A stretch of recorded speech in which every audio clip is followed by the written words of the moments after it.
Welcome to the next part of Manhwa recap from the voice of Manhwa. In the dark forest, amidst the midnight hour, a blonde-haired individual struggled to walk with darts lodged in their leg. Frustration and anger consumed him as he felt the numbing sensation in his leg. Suddenly, his gaze caught sight of someone rushing towards him screaming out loud, and he called out the person's name.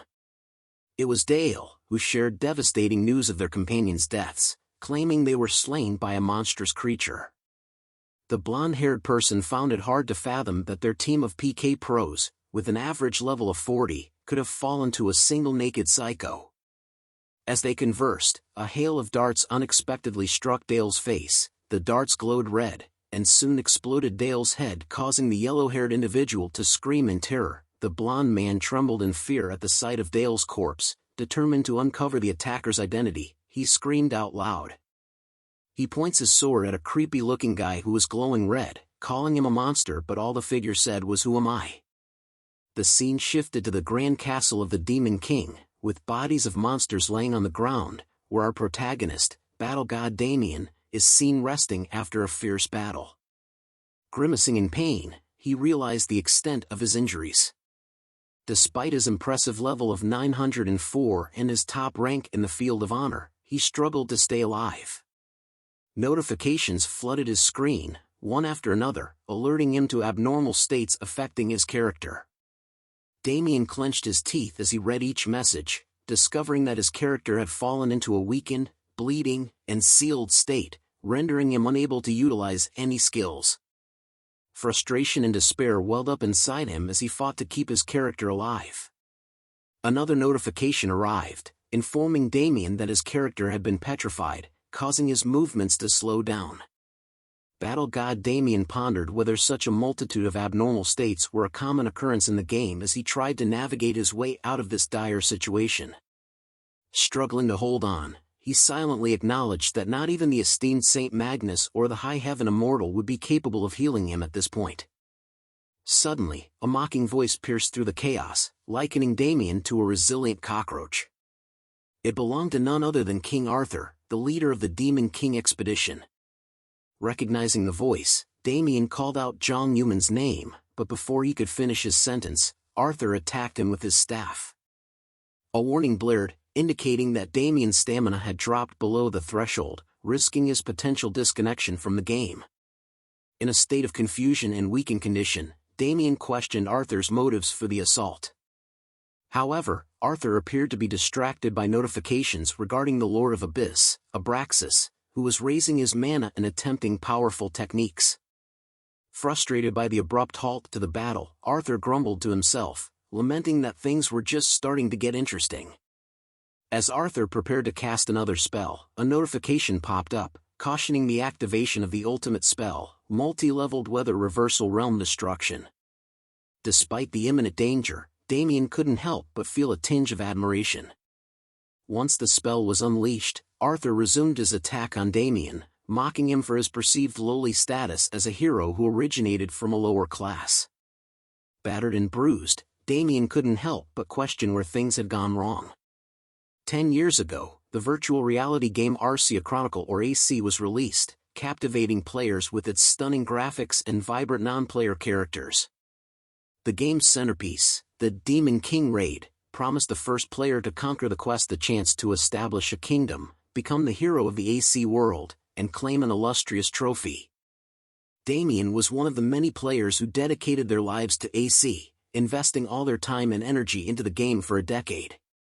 Despite his family's attempts to dissuade him, Damian remained steadfast, convinced that winning the game's reward was the sole means to compensate for his shattered real-life existence. It was during the Demon King raid that Damian encountered King Arthur, also known as John Newman, a devoted servant of the goddess Arya, wielding the Infinite Circle, a source of boundless mana. With his warm personality and undeniable charisma, King Arthur spearheaded the expedition that led them to the Demon King's castle. Damian's thoughts raced as he realized they were on the brink of completing the raid. Suddenly, King Arthur acknowledged Damian's significant contribution to their success. However, Damian's trust wavered as he questioned whether King Arthur had intended to betray him from the outset. King Arthur chuckled at the inquiry, but his laughter swiftly transformed into violent aggression as he mercilessly pummeled Damian once more, hurling insults and labeling him as worthless.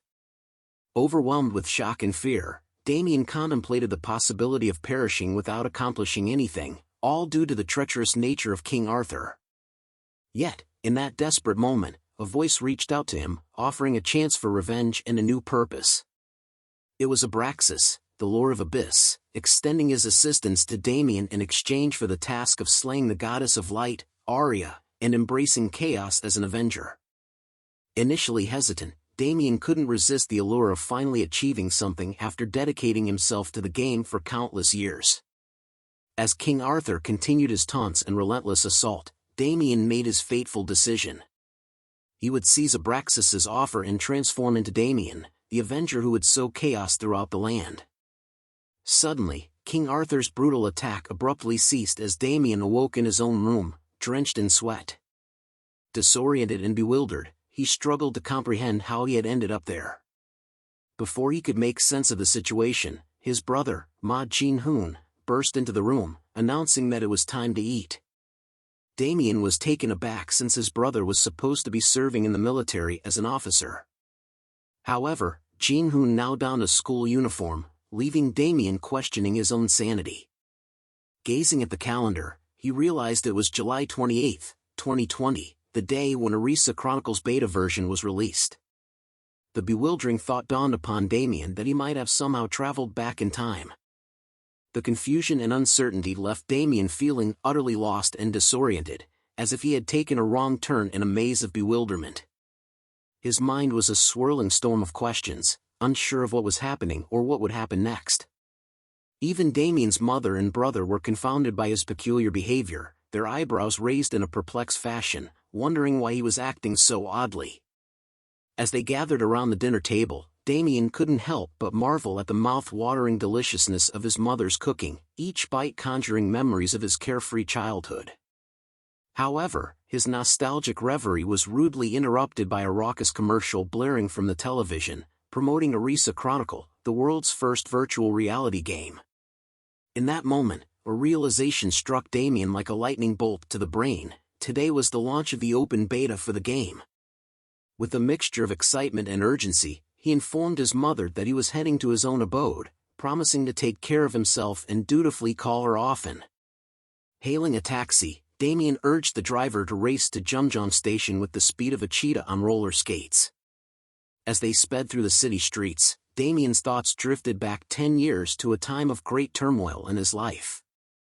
It was a period when the Galaxy M24 app was the hottest gadget on the market, and Damian's own life was simmering with challenges. Taking on the daunting responsibility of providing for his family in his father's absence, he toiled relentlessly to make ends meet. The weight of this burden became an unwelcome companion, gnawing at his spirit until he sought solace in the virtual realm of the game, severing ties with his family in the process. It was a desperate escape from reality, a leap into a world where he could be someone else, somewhere else. Lost in his ruminations, Damian was jolted from his reverie by a blaring notification, its urgency akin to an alarm clock set to explode. It warned him that the countdown had commenced and he had to log into the game, or face certain death. Damian's brows furrowed in confusion as he hadn't even logged in yet. As he tried to make sense of the situation, a sharp pain pierced his skull, and a mysterious voice began to echo in his ears. Alas, the words were as clear as a foggy morning in a murky swamp, leaving Damian scratching his head in befuddlement. In the midst of his disorientation, the perceptive taxi driver noticed Damian's pained expression and kindly inquired about his well-being. Time passed, and Damian finally arrived at Sinsadong-Garosa-gil, a bustling street in Korea. He ventured into a virtual reality electronics store called Evertail Store, where a cheerful receptionist greeted him with a warm smile. She informed him that all the store's capsules were reserved on a first-come, first-served basis. Sensing Damian's eagerness, she suggested he undergo a customized examination. However, Damian was hell-bent on exploring a product that had just been released that very day. Unfazed by the receptionist's suggestion, he insisted on seeing the latest offering. With a mischievous twinkle in her eye, the receptionist led him to a refurbished product that had been cancelled by another customer, now serving as the store's demonstration model. Damian, without skipping a beat, enthusiastically agreed to purchase it, requesting delivery and installation that very afternoon. Later in the day, Damian found himself ensconced within the capsule, as if cocooned in a futuristic spaceship.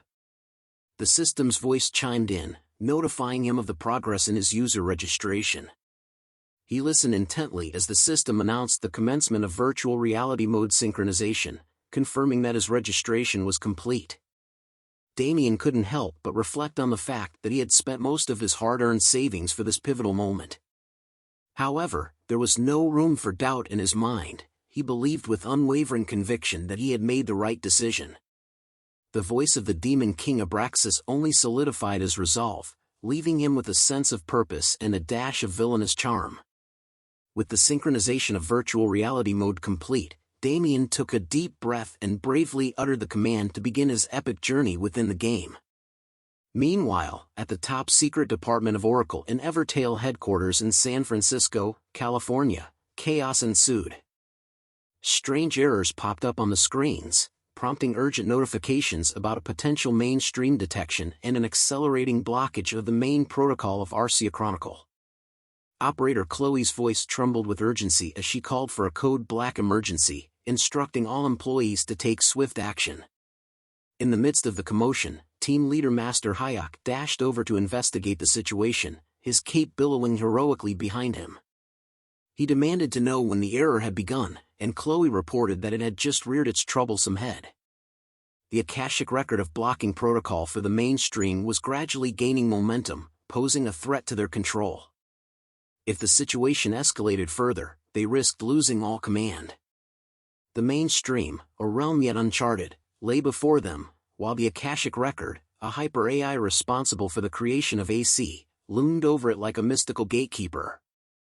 Hayekgen and Oracle had been entrusted with its guardianship, but if something went awry, the entire system, along with the game, could be wiped clean, as if devoured by a hungry digital beast. Notifications flickered across the screens, mercilessly reporting a decrease in control over the mainstream, plummeting from 48% to 36%, and finally dipping below 25%. The warning was clear: the Akashic record had started nibbling away at the server, much like a ravenous squirrel devouring a nutty snack. In a daring move to salvage what they could, Master Hayek made the difficult decision to relinquish control over the mainstream, sacrificing a slice of their dominion to prevent total annihilation. The Akashic record, sensing its opportunity, withdrew its grasp, temporarily pausing the blocking protocol, and activated the mainstream. Hayek confirmed that the operation was now in motion, taking a deep breath as the weight of the world rested on his shoulders. Back in the game, Damian found himself immersed in the virtual realm, greeted by notifications that confirmed his connection, displaying his player name, date of connection, and current location, the Whispering Island. Memories of 10 years of gameplay flooded his mind, along with the burning desire for revenge against John Newman, the source of the humiliations he had endured. However, Damian quickly realized that he was not starting at the typical beginner's village, leaving him pondering the curious whereabouts of his virtual feet. Just as perplexity threatened to consume him, another notification popped up, confirming his connection log and initiating a countdown. The three conditions were laid out before him: failure to log in within 168 hours meant certain death, death within the game would lead to death in reality, and failing to accomplish a given goal within a specific time frame also spelled doom. Damian stood there, mouth agape, his frustration and confusion reaching new heights. The notification further taunted him by removing his sense limit and renewing his final goal as the Demon King's Descent, offering a whopping 87,599 hours, 59 minutes, and 59 seconds to achieve it. As if that weren't enough, the game had seemingly meddled with his physical form, leaving him in a state of bewilderment. Just when Damian thought he had experienced a full range of absurdity, another notification chimed in, announcing a class on the witch doctor specialization for his final goal. Damian could only curse the game in disbelief, hoping for a sliver of sanity to return to his rapidly unraveling reality.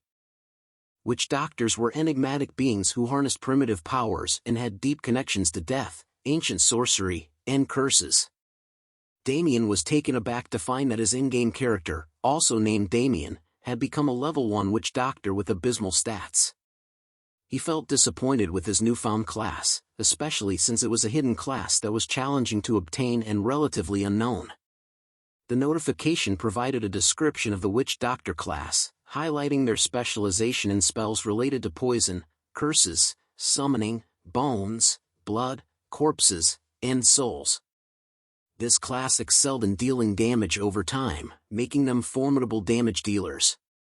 Damian grew increasingly frustrated with his new class, particularly because the subclass of poison was his special attack, which didn't quite suit his preferences.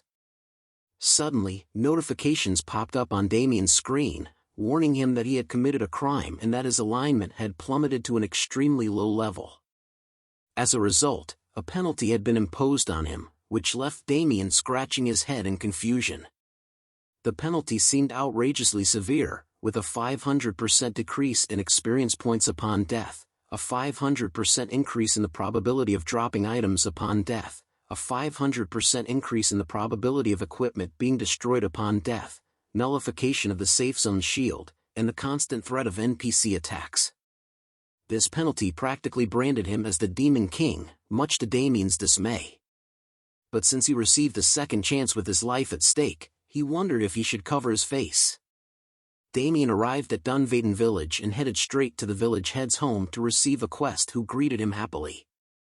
However, he had a paper bag over his head, attracting the attention of the village head, Elmore.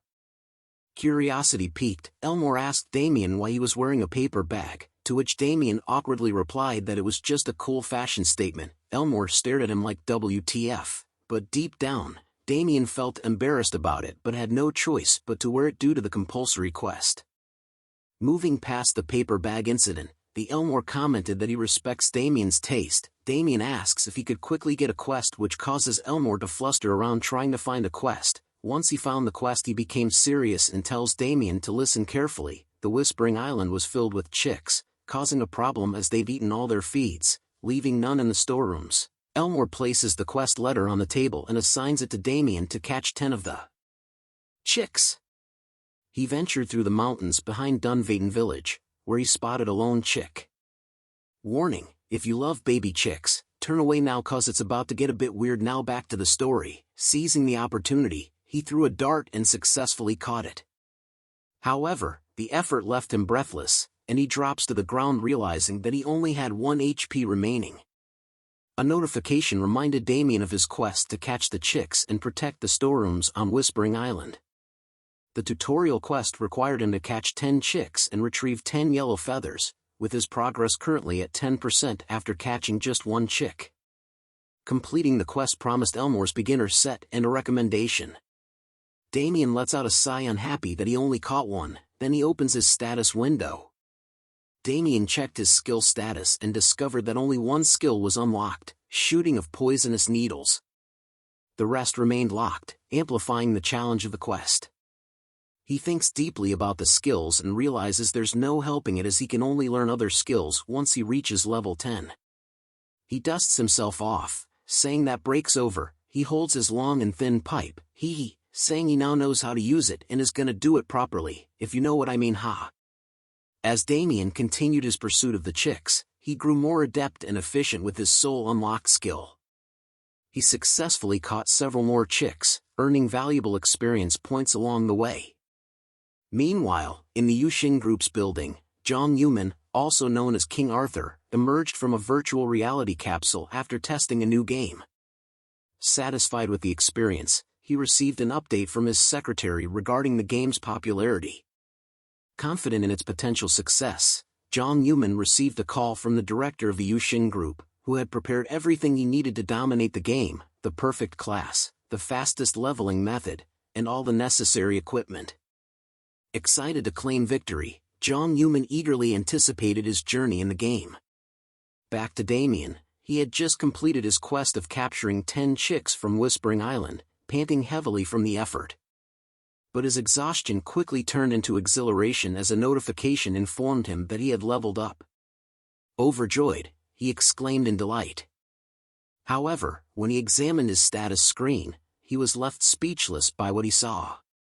His name was still Damian, and his class remained witch doctor, but his stats displayed a mere 1 in strength, agility, intelligence, talent, and luck. On a positive note, he had 5 remaining stat points, a significant increase compared to the usual 2.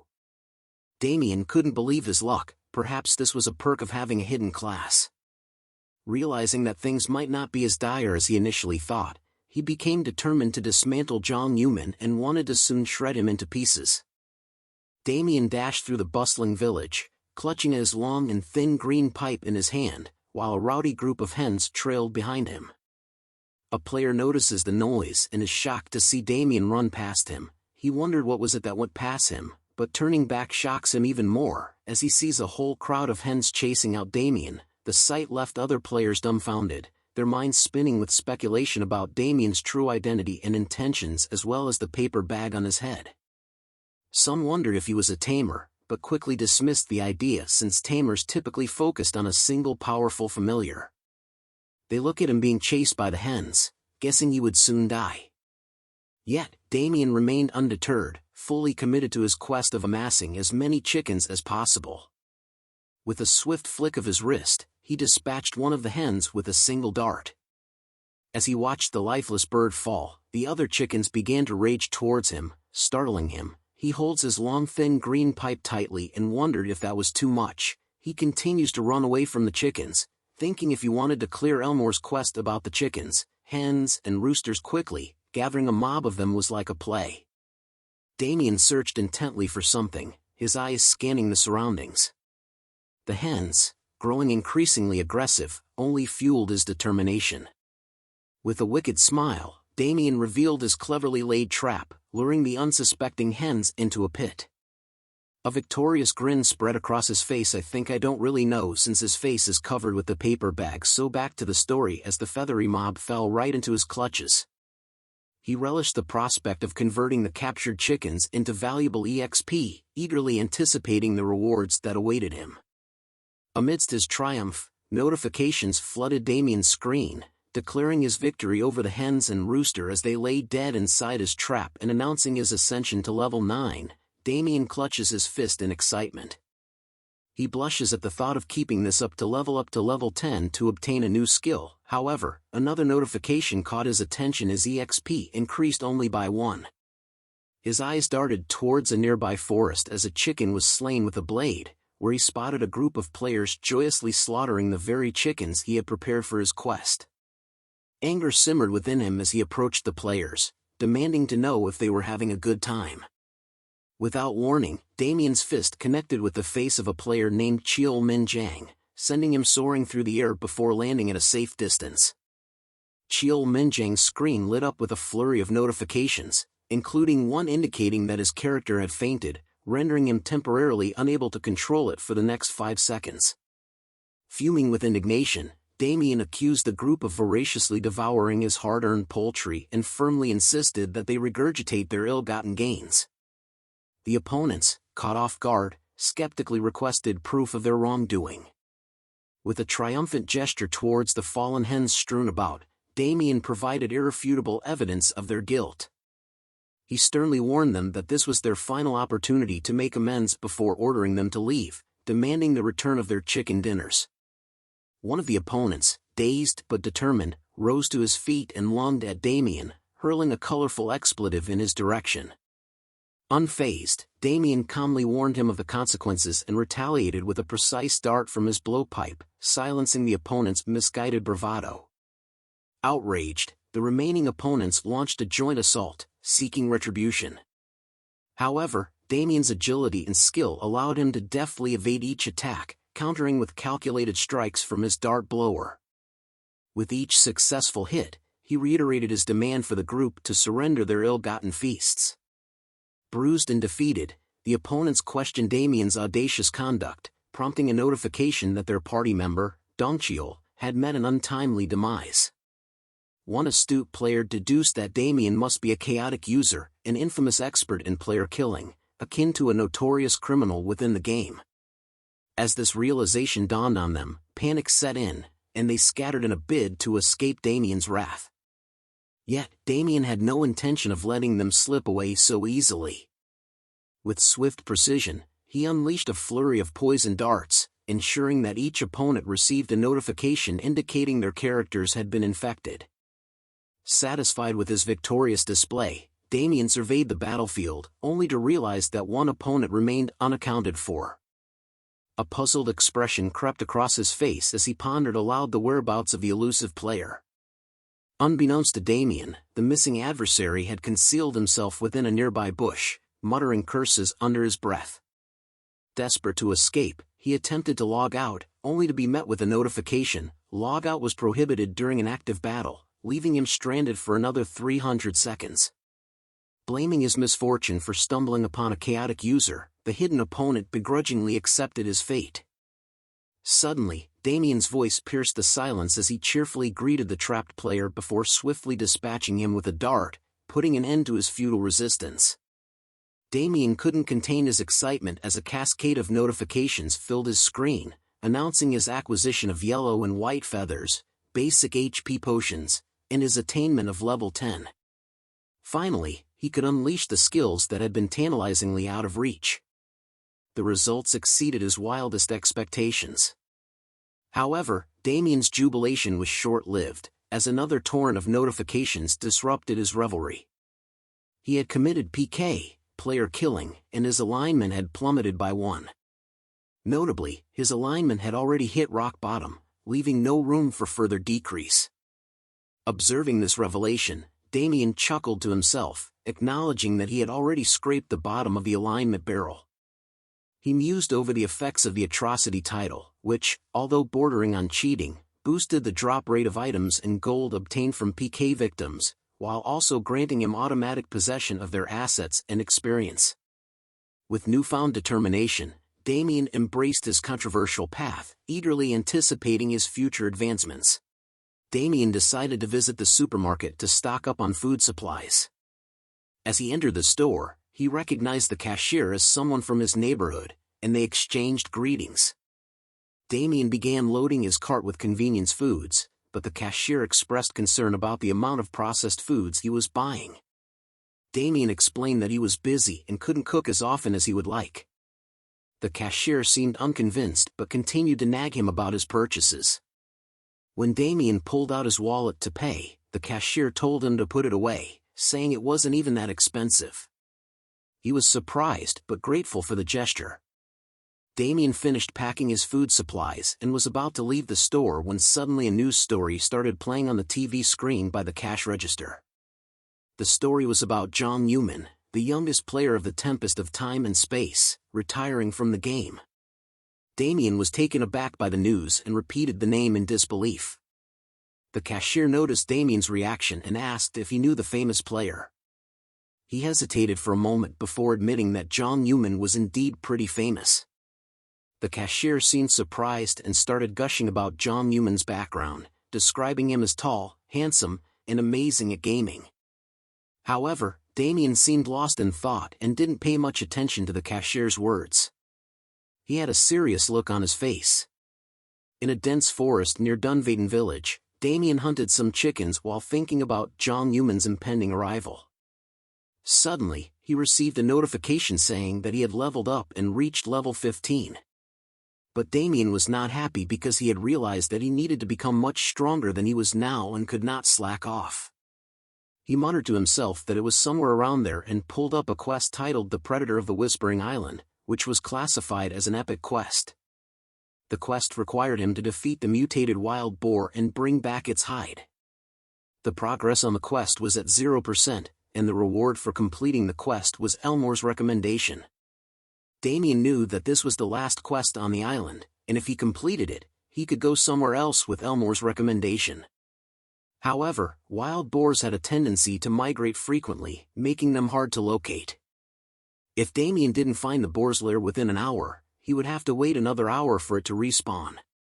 Damian set off on his quest, determined to complete it and become even stronger. Damian spotted the boar easily and couldn't believe his luck. The boar was a species of wild beast and an elite type with a level of 30. Damian knew he had to be careful. He remembered that the monster types in the game were categorized as normal, elite, named, and champion, and that the elite and higher types had special characteristics. There were 8 variations in each of the 3 categories: attack, defense, and crowd control, making a total of 24 variations. Damian decided to attack the boar with his skill, Corruption Elixir, to try and find out its characteristics. The elixir hit the boar, and it let out a loud squeal. The boar looked around, trying to find the attacker, but Damian was hiding on a tree. He then greeted the boar, and the boar attacked him. Damian dodged the boar's attack, effortlessly evading the creature's deadly tusks. He taunted the beast, beckoning it to come closer with a confident smirk on his face. In a fluid motion, Damian grabbed another elixir and hurled it towards the boar. The elixir found its mark, hitting the creature with pinpoint accuracy. The boar let out another agonizing squeal as the elixir took effect. Damian observed the boar closely and concluded that the boar didn't have physical immunity. He then began attacking the wild boar relentlessly to study its behavior. After several attempts, he observed that the boar did not summon monsters, had no magical immunity, and lacked a defensive barrier.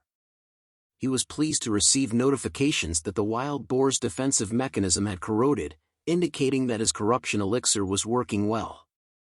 However, the boar attacked again, and Damian had to dodge quickly to avoid getting hit. He thought to himself that it was a close call. The boar was visibly angry and charged at him again, but Damian dismissed it as typical behavior for a dumb beast species. Suddenly, a wall appeared in front of him, which he had never seen before. Damian was surprised and wondered if the boar's characteristic was wall formation. As the boar charged towards him, Damian realized that he couldn't dodge it and thought to himself that he was in trouble.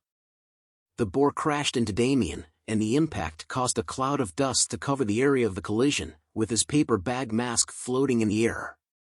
As Damian emerged from the cloud of dust, he was visibly enraged, and his entire body turned red, with a deadly aura surrounding him. This was due to the skill he possessed called zombification, which was currently at level 1 with a passive attribute of corpse. The skill allowed him to transform into an undead when his HP reached 0 and prevented his HP from falling below 1 for 600 seconds.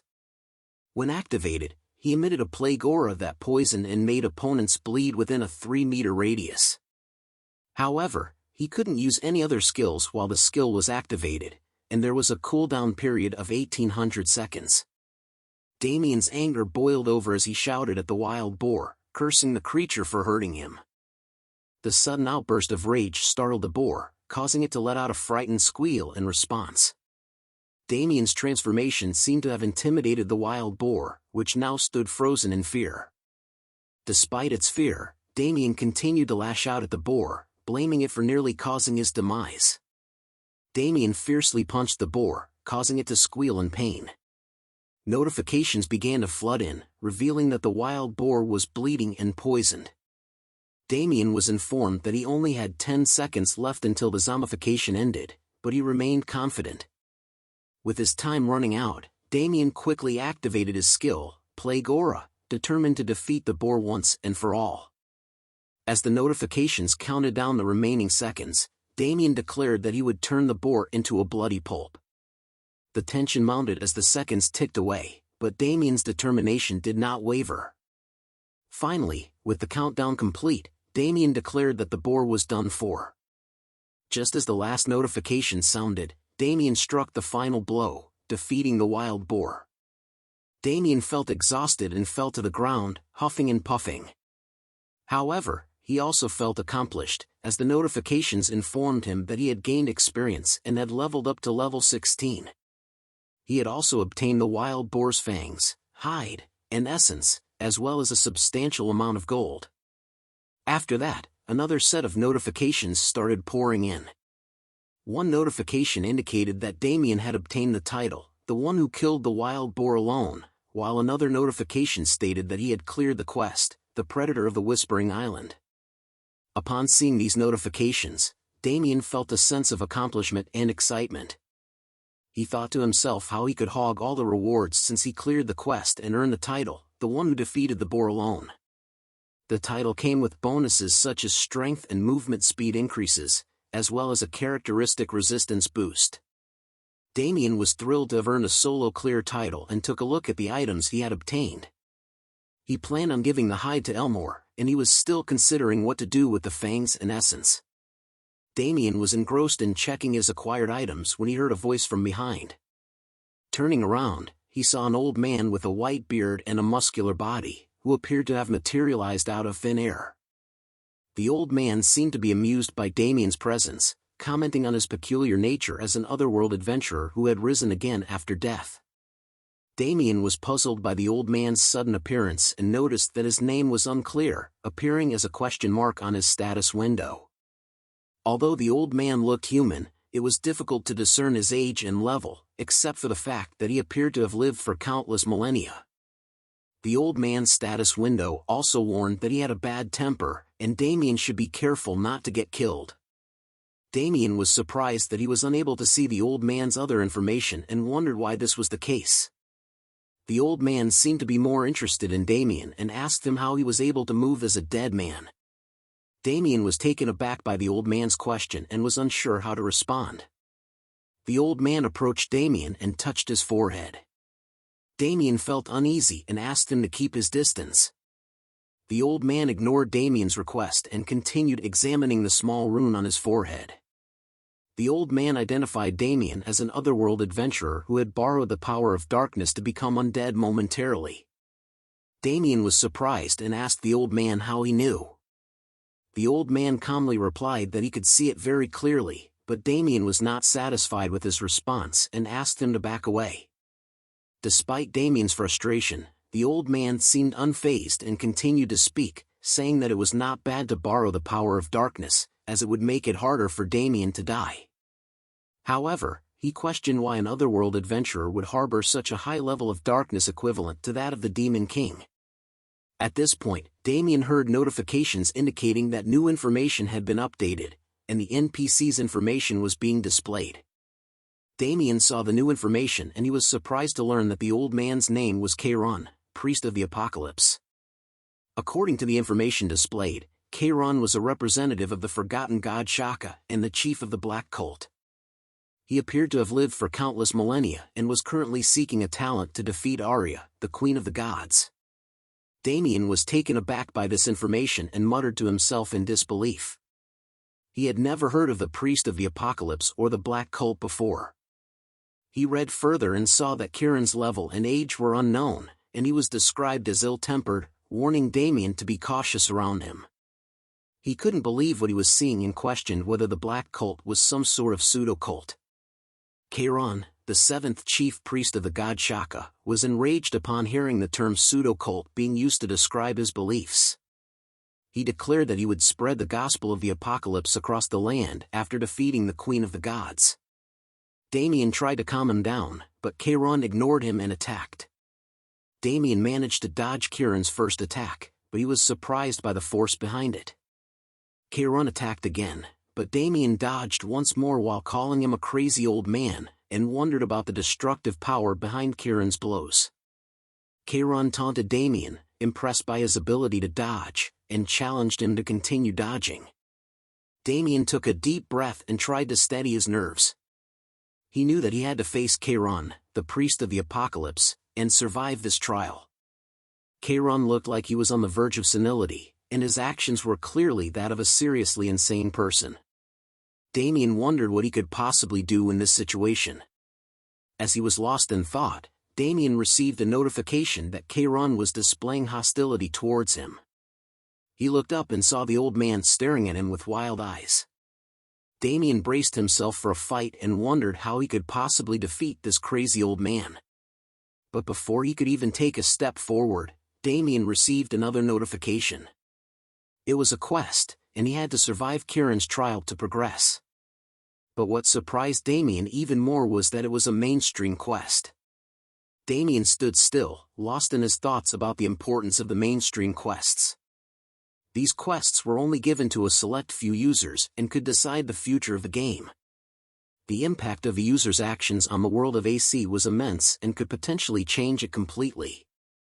But as he pondered on this, he couldn't help but wonder what an old man had to do with the mainstream quests. Before he could finish his thoughts, Charon interrupted him, attacking him with a sharp remark, demanding to know why he was just standing there like a dumb log. Damian quickly dodged the attack, but he couldn't help but think about the old man and his possible connection to the mainstream quests.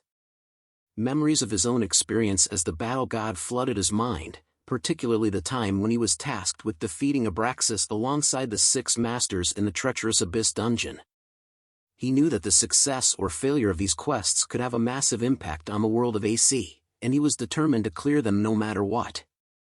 Suddenly, Charon caught Damian off guard once again, attacking him while berating him for hesitating. Damian knew that he had to act quickly, so he chanted a mantra and activated a skill called Bloody Impulse. He made a decision to stop overthinking and calculating and instead approached Charon with sincerity and his basic impulses. Damian braced himself for the upcoming battle, knowing that he couldn't afford to lose. He was determined to succeed in the mainstream quest, no matter the cost. Charon's eyes blazed with fury as he charged towards Damian, his fist pulled back in a powerful punch. The impact was devastating. The ground shook violently, and the force of the blow sent shockwaves through the air. Charon's powerful punch caused an explosion. As the dust settled, he shouted in frustration at Damian, asking how long he planned to keep running away. Damian activated his zombification skill and managed to survive Charon's attack. But Charon wasn't done yet, he started attacking Damian again. While dodging Charon's onslaught, Damian wondered why Charon was so strong despite not being a martial artist. Enraged by Damian's ability to dodge his attacks, Charon yelled at him to hold still. Despite Charon's angry shouts, Damian continued to dodge and noticed that he could see Charon's movements better than before. As he distanced himself from Charon, Damian realized that if he could stall for time, he might survive the fight. However, his thoughts were interrupted when he saw Charon gathering energy between his hands. To Damian's surprise, Charon prepared a Kamehameha pose and taunted him, asking if he could dodge this attack as well. Damian, shocked and bewildered, exclaimed in disbelief. Charon then launched his attack, shouting "Die!"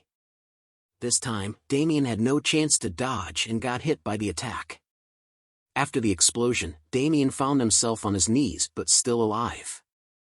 Suddenly, a notification sounded, indicating that there were only 2 seconds remaining. Charon, who was nearby, was impressed by Damian's sturdy body and complimented him on his physique. Damian responded modestly, saying it was nothing compared to Charon's.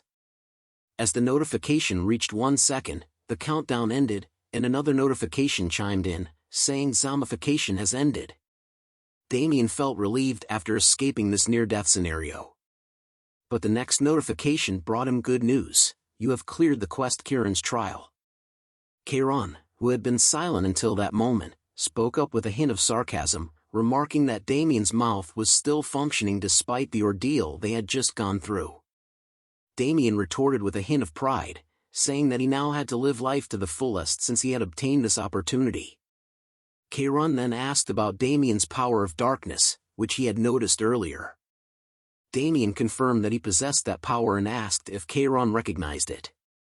Charon responded to Damian's question with a smirk, indicating that he recognized Damian's power of darkness. He mentioned that as the chief priest of the 7th god Shaka, he couldn't possibly miss it. Damian asked Charon about the 7th god Shaka, and Charon praised him as the best god of Arcia. He explained that Shaka was the lord of darkness and apocalypse, incomparable to Arya, and the greatest of all the gods. Damian was a little confused, thinking that the 6 great gods were Supreme Goddess Arya of Light, Phoenix of Fire, Nyssa of Water, Tenasil of Tree, Oread of Iron, and Crowd of Earth. However, he realized that there was no way the system would lie. Damian simply nodded, and Charon took the opportunity to get straight to the point. Damian got ready to listen, thinking that Charon was finally getting to the point after causing all this ruckus. Charon then asked Damian if he wanted to become stronger, mentioning that otherworld adventurers desired fast growth and strength. Damian was taken aback by the suggestion, but before he could respond, Charon actually suggested that Damian become his disciple.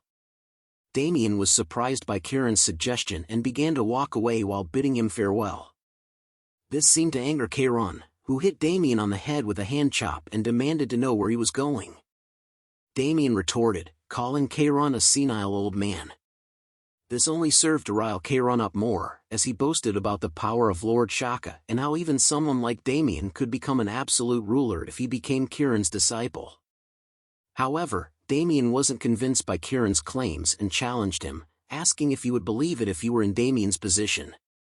Kieran was taken aback by this, but he eventually relented and showed Damian a book, hoping to convince him to become his disciple. As Damian examined the book, a notification sounded, informing him that the Apocalypse Invocation, the Book of the Black Covenant, was radiating a faint light. Damian was puzzled by this, and as he looked at the book, another notification popped up, saying that the mainstream encounter with the seventh god had been activated. Kieran then explained to Damian that the book was a divine object and the only tool that would allow him to meet Lord Shaka. Damian was skeptical, but Kieran instructed him to open the book. As Damian opened the book, Kieran warned him not to make any further movements. Confused, Damian looked back at Kieran, only to see him attacking him with a dart blower. Damian was hit by the dart and lost consciousness. When he woke up, he found himself in a cave-like structure, muttering in frustration about Kieran's actions. As Damian tried to process his thoughts, he received a notification saying, "New location information has been updated," but his current location was still showing as unknown. Suddenly, someone appeared in front of Damian. As he looked up to see what it was, he found a small boy standing in front of him. He carefully observed the boy, trying to discern if there was anything unusual about him but couldn't find anything out of the ordinary. The boy, on the other hand, seemed completely unfazed by Damian's presence and started dancing around him. Damian, feeling a bit annoyed at the kid's antics, told him to stop fooling around and asked where they were. The boy stopped and looked at Damian carefully before commenting on his scent. Damian, confused, started to smell himself before the boy confirmed that he liked Damian's scent and asked if they could be friends. Damian was taken aback by the boy's sudden request and couldn't help but wonder what was going on. Damian asked the boy if he had any friends. The boy's response was an angry one, insisting that he indeed had many friends. He even went so far as to offer to give Damian a friend of his own. To Damian's surprise, the boy then pointed to a group of chicks pecking around on the ground nearby. They soon began to flock around him, playing and chirping with enthusiasm. The boy was clearly proud of his feathered friends and insisted that they were all his loyal companions. Damian was touched by the boy's kind gesture and agreed to be his friend. They shook hands, and the boy declared that they were now friends. However, after the boy declared their friendship, Damian suddenly felt dizzy and collapsed. Damian slowly opened his eyes and gasped for air. He felt disoriented and confused, trying to piece together what had happened. As his vision cleared, he noticed Kieran sitting beside him. Kieran asked how he felt, relieved to see Damian conscious. But Damian's frustration and anger boiled over, and he lunged at Kieran, catching him by the throat. Kieran struggled to break free, telling Damian to let go of his throat, but Damian's grip tightened around his throat, saying Kieran nearly killed him. Why should he let him go now? In a moment of desperation, Kieran headbutted Damian on the forehead, causing him to stumble backwards. Damian felt the world spin as he began to fall backwards. In that moment, he heard a notification alert, status effect. Your character is in critical condition. Until you have recovered your strength, your character is unable to move. Realizing that this wasn't the first time he had found himself in this situation, he thought, shit, here we go again. Damian slowly opened his eyes and saw Kieran sitting in front of him once again, asking if he was up. He winced at the pain in his head and muttered to himself about Kieran's thick skull being made of rock. Kieran asked what he had said, but Damian quickly brushed it off as nothing, knowing he couldn't afford to anger the old man any further. Damian thought to himself that Kieran may look homeless and senile, but he was incredibly strong. He knew he needed to swallow his pride and follow Kieran's lead if he wanted to survive. Kieran then asked about Damian's conversation with Lord Shaka, and Damian stumbled over his words, unsure of what to say. He eventually admitted that Lord Shaka had asked to become friends. Damian's response surprised Chiron.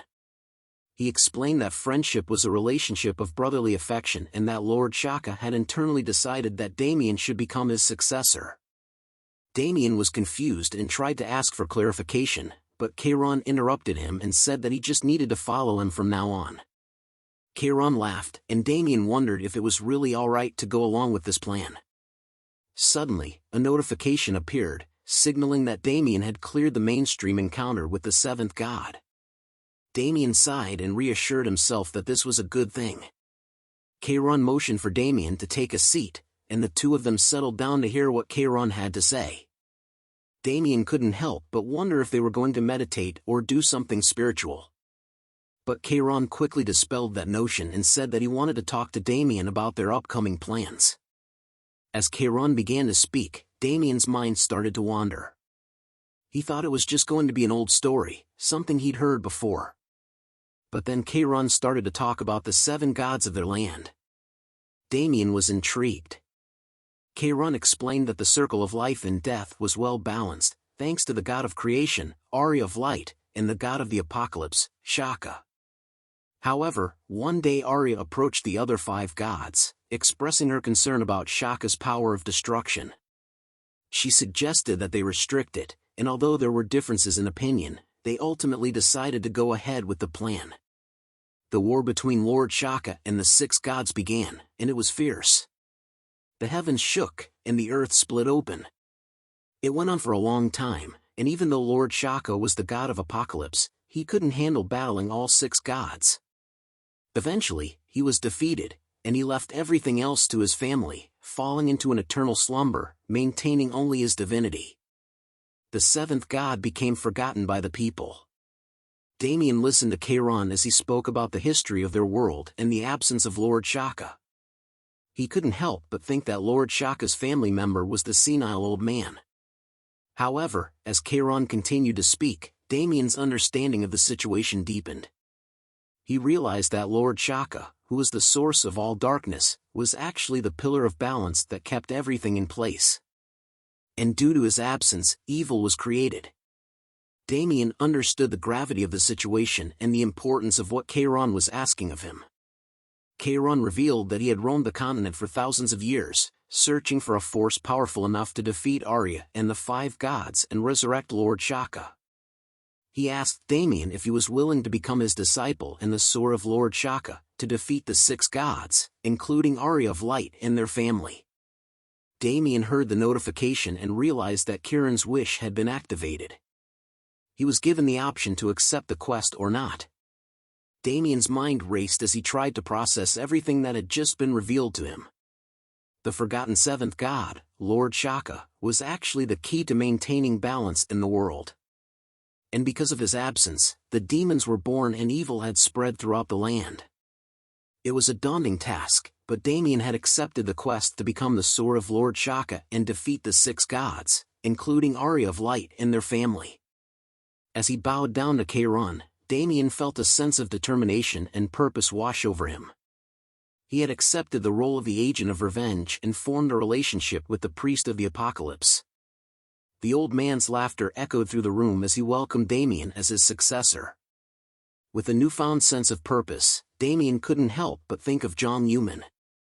But now, he saw an opportunity for revenge. Once he was done training with Chiron, he would be ready to face John Newman and bring him to justice. Chiron interrupted Damian's thoughts and announced his departure. Damian respectfully bowed and wished his master well. However, Damian suddenly realized that something was amiss and called out to Chiron.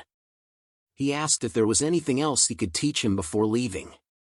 Chiron responded that he had already chosen him as his disciple, and what more did he want from him?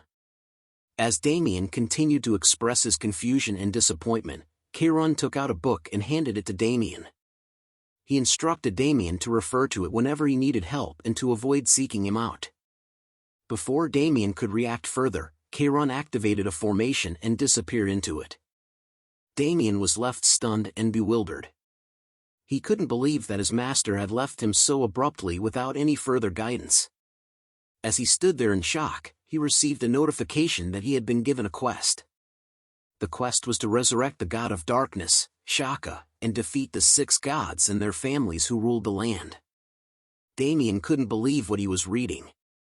He felt overwhelmed and unsure if he could accomplish such a monumental task alone. Damian was seething with frustration and anger. He shouted out loud, wondering how he could possibly complete the daunting quest assigned to him. He questioned whether it was even possible to clear the task. He also expressed concern about the families of the 6 gods he was supposed to defeat, especially those who had fought alongside him before, like Crimson Agnes, Siren of the Ice, Halo of the Mind, Cyrus of Steel, and Luke of the Boulder. Damian's mind was racing, and he tried to come to terms with the gravity of the situation.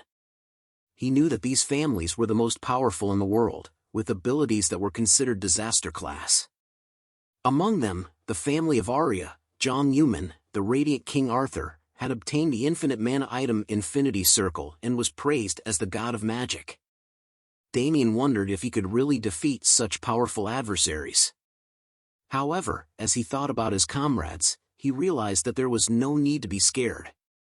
For some reason, he had been given the opportunity to come back in time, just when he thought it was the end. This gave him the determination he needed to face the challenge head-on. With newfound determination, Damian vowed to clear the quest assigned to him, no matter what the cost. He declared that he would put an end to the ill fate that had befallen him. Damian knew that his path would be difficult, but he was ready to face it and bring justice to those who had wronged him.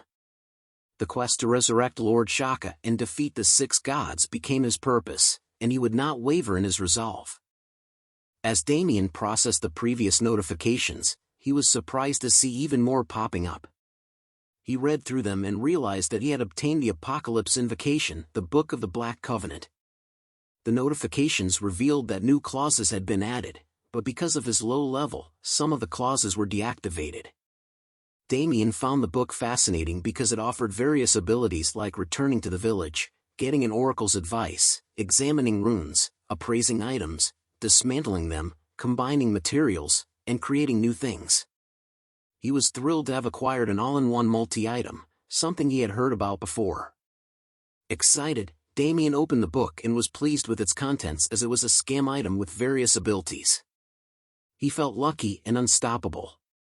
Curious about its capabilities, he decided to test the book's ability by starting with disassembling an item. Choosing a boar head as his material, Damian focused on the task and began the process. With determination, he synthesized and created the item. After some time, Damian excitedly exclaimed that the creation was complete. Upon inspecting the newly created item, he discovered it was a wild boar helmet, made from a giant boar head. The helmet had impressive bonuses, increasing his HP, magic power, defense, and overall stats, while also dealing extra damage to animal-type monsters. However, Damian didn't feel entirely happy about the creation of the item due to its current stats, wondering if this was the best item option he had right now. Thinking of the global game trading site, GameBank, 100 AC gold is equal to $1 and that a wild boar's head is usually worth 500,000 gold. Considering the item's value in the game's economy, Damian realized he couldn't simply create items whenever he needed money, or he might become poor. Keeping this in mind, he decided to give the leather to the village head and prioritize creating items strategically in the future. Damian went to the village head's home and handed over the leather. The village head expressed surprise, asking if Damian had caught it himself, and Damian confirmed that he did. Wearing the boar mask, Damian gave off a menacing aura as he tells the village head that he was certain it was wild boar's leather.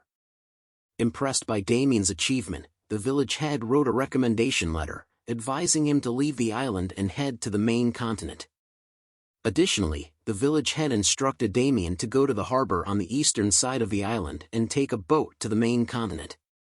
Damian received a notification acknowledging the recommendation had been acquired. The village head hands over the recommendation letter, telling Damian to show it to the branch head of the Adventurers Guild and thank the village head for his help. Filled with purpose, Damian left the village head's house and made his way towards the harbor, ready to embark on his journey. At the harbor, Damian took a break, eating bread and checking his progress. He was a level 16 witch doctor with no affiliation and had a huge negative alignment. He held titles such as Atrocity, the one who defeated the wild boar alone, and Agent of Revenge. His stats were impressive, with high intelligence and talent. He had mastered skills like shooting poison darts, using bloody impulse, and performing zombification. He stares at the stat window knowing that he had no remaining stat or skill points and was still only level 16. He knew he still had much to accomplish. While reviewing his status, Damian pondered his Agent of Revenge title, which indicated that he was chosen by the seventh god and possessed an unknown power. The title provided significant bonuses during PvP battles, including increased attack power, defense, resistance to attributes, and resistance to status abnormalities. However, Damian was hesitant to fully utilize his title because it basically told him to become a PK player, but he didn't enjoy killing people. Damian thinks to himself that he really had joined a pseudo-religion when suddenly, Damian heard a painful scream and quickly turned his attention to the source.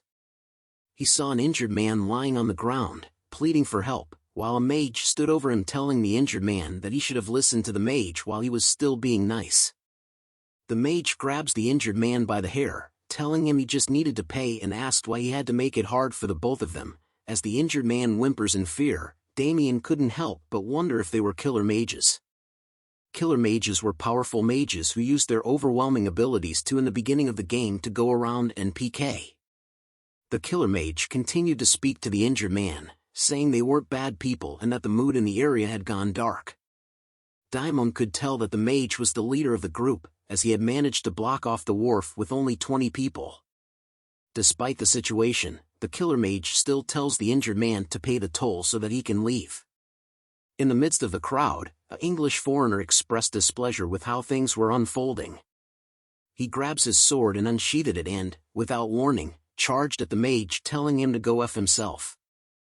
The English foreigner's action grabbed the attention of the mage, but despite the sudden attack, the killer mage remained calm and collected, wondering who he was as he casts a spell. He activated his energy bolt skill and launched a powerful attack at the foreigner, leaving him stunned and bewildered. With an evil smile on his face, the killer mage taunted the foreigner, telling him he can't win, and continued to bombard him with the same spell over and over again.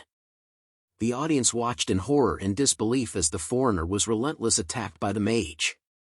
The attacks stopped as the mage laughs at the cooked foreigner, saying what a sight it was to see.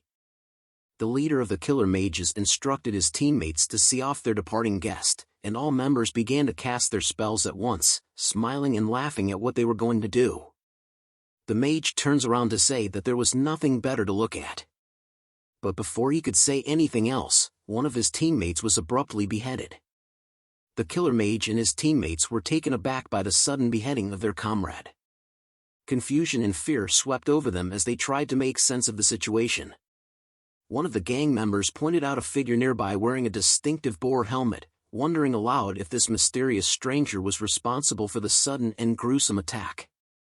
As the group of evil mages turned their attention to the figure, they quickly realized it was indeed Damian who had beheaded their comrade. The sight of the boar helmet and the aura of menace emanating from Damian sent a chill down their spines. The leader of the killer mages tried to act tough, asking who Damian was, but his confidence quickly faded as Damian demanded payment for their lives. With a menacing expression, Damian gave the group a mere 10 seconds to pay up, warning them that it was their only chance to survive. As Damian faced the group of menacing evil mages, he sensed their intense hatred and disdain directed towards him.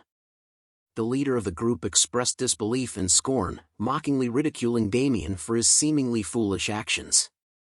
Unbeknownst to them, Damian had a well-thought-out plan in mind. With a commanding voice, he initiated a 10-second countdown that resonated clearly through the tense atmosphere. The mages grew increasingly irritated as Damian counted down, and their leader commanded them to go and kill him. The PK mages surrounded Damian just as he reaches the number 1, however, as the countdown reached 0 as Damian holds the blade, Damian vanished into thin air, leaving the mages bewildered and perplexed.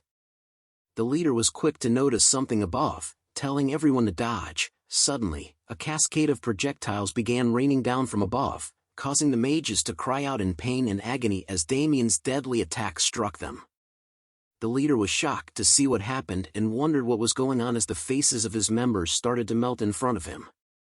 Damian appeared once again, with the bodies of the mages on the ground and blood everywhere. With his combination of skills of bloody impulse, poison darts, and corrupted elixir, he managed to beat most of them, and he knew that his title, Agent of Revenge, granted him greater damage in player versus player combat, and he utilized every advantage at his disposal to bring down his enemies.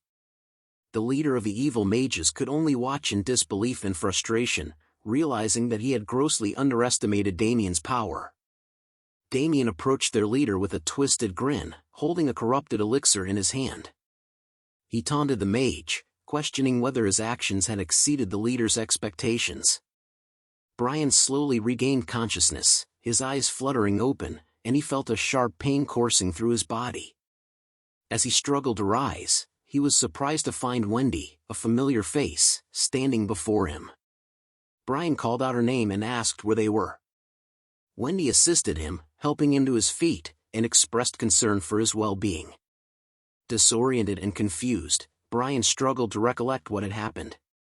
Suddenly, the memories flooded back. He had been attacked by the evil mages and knocked unconscious.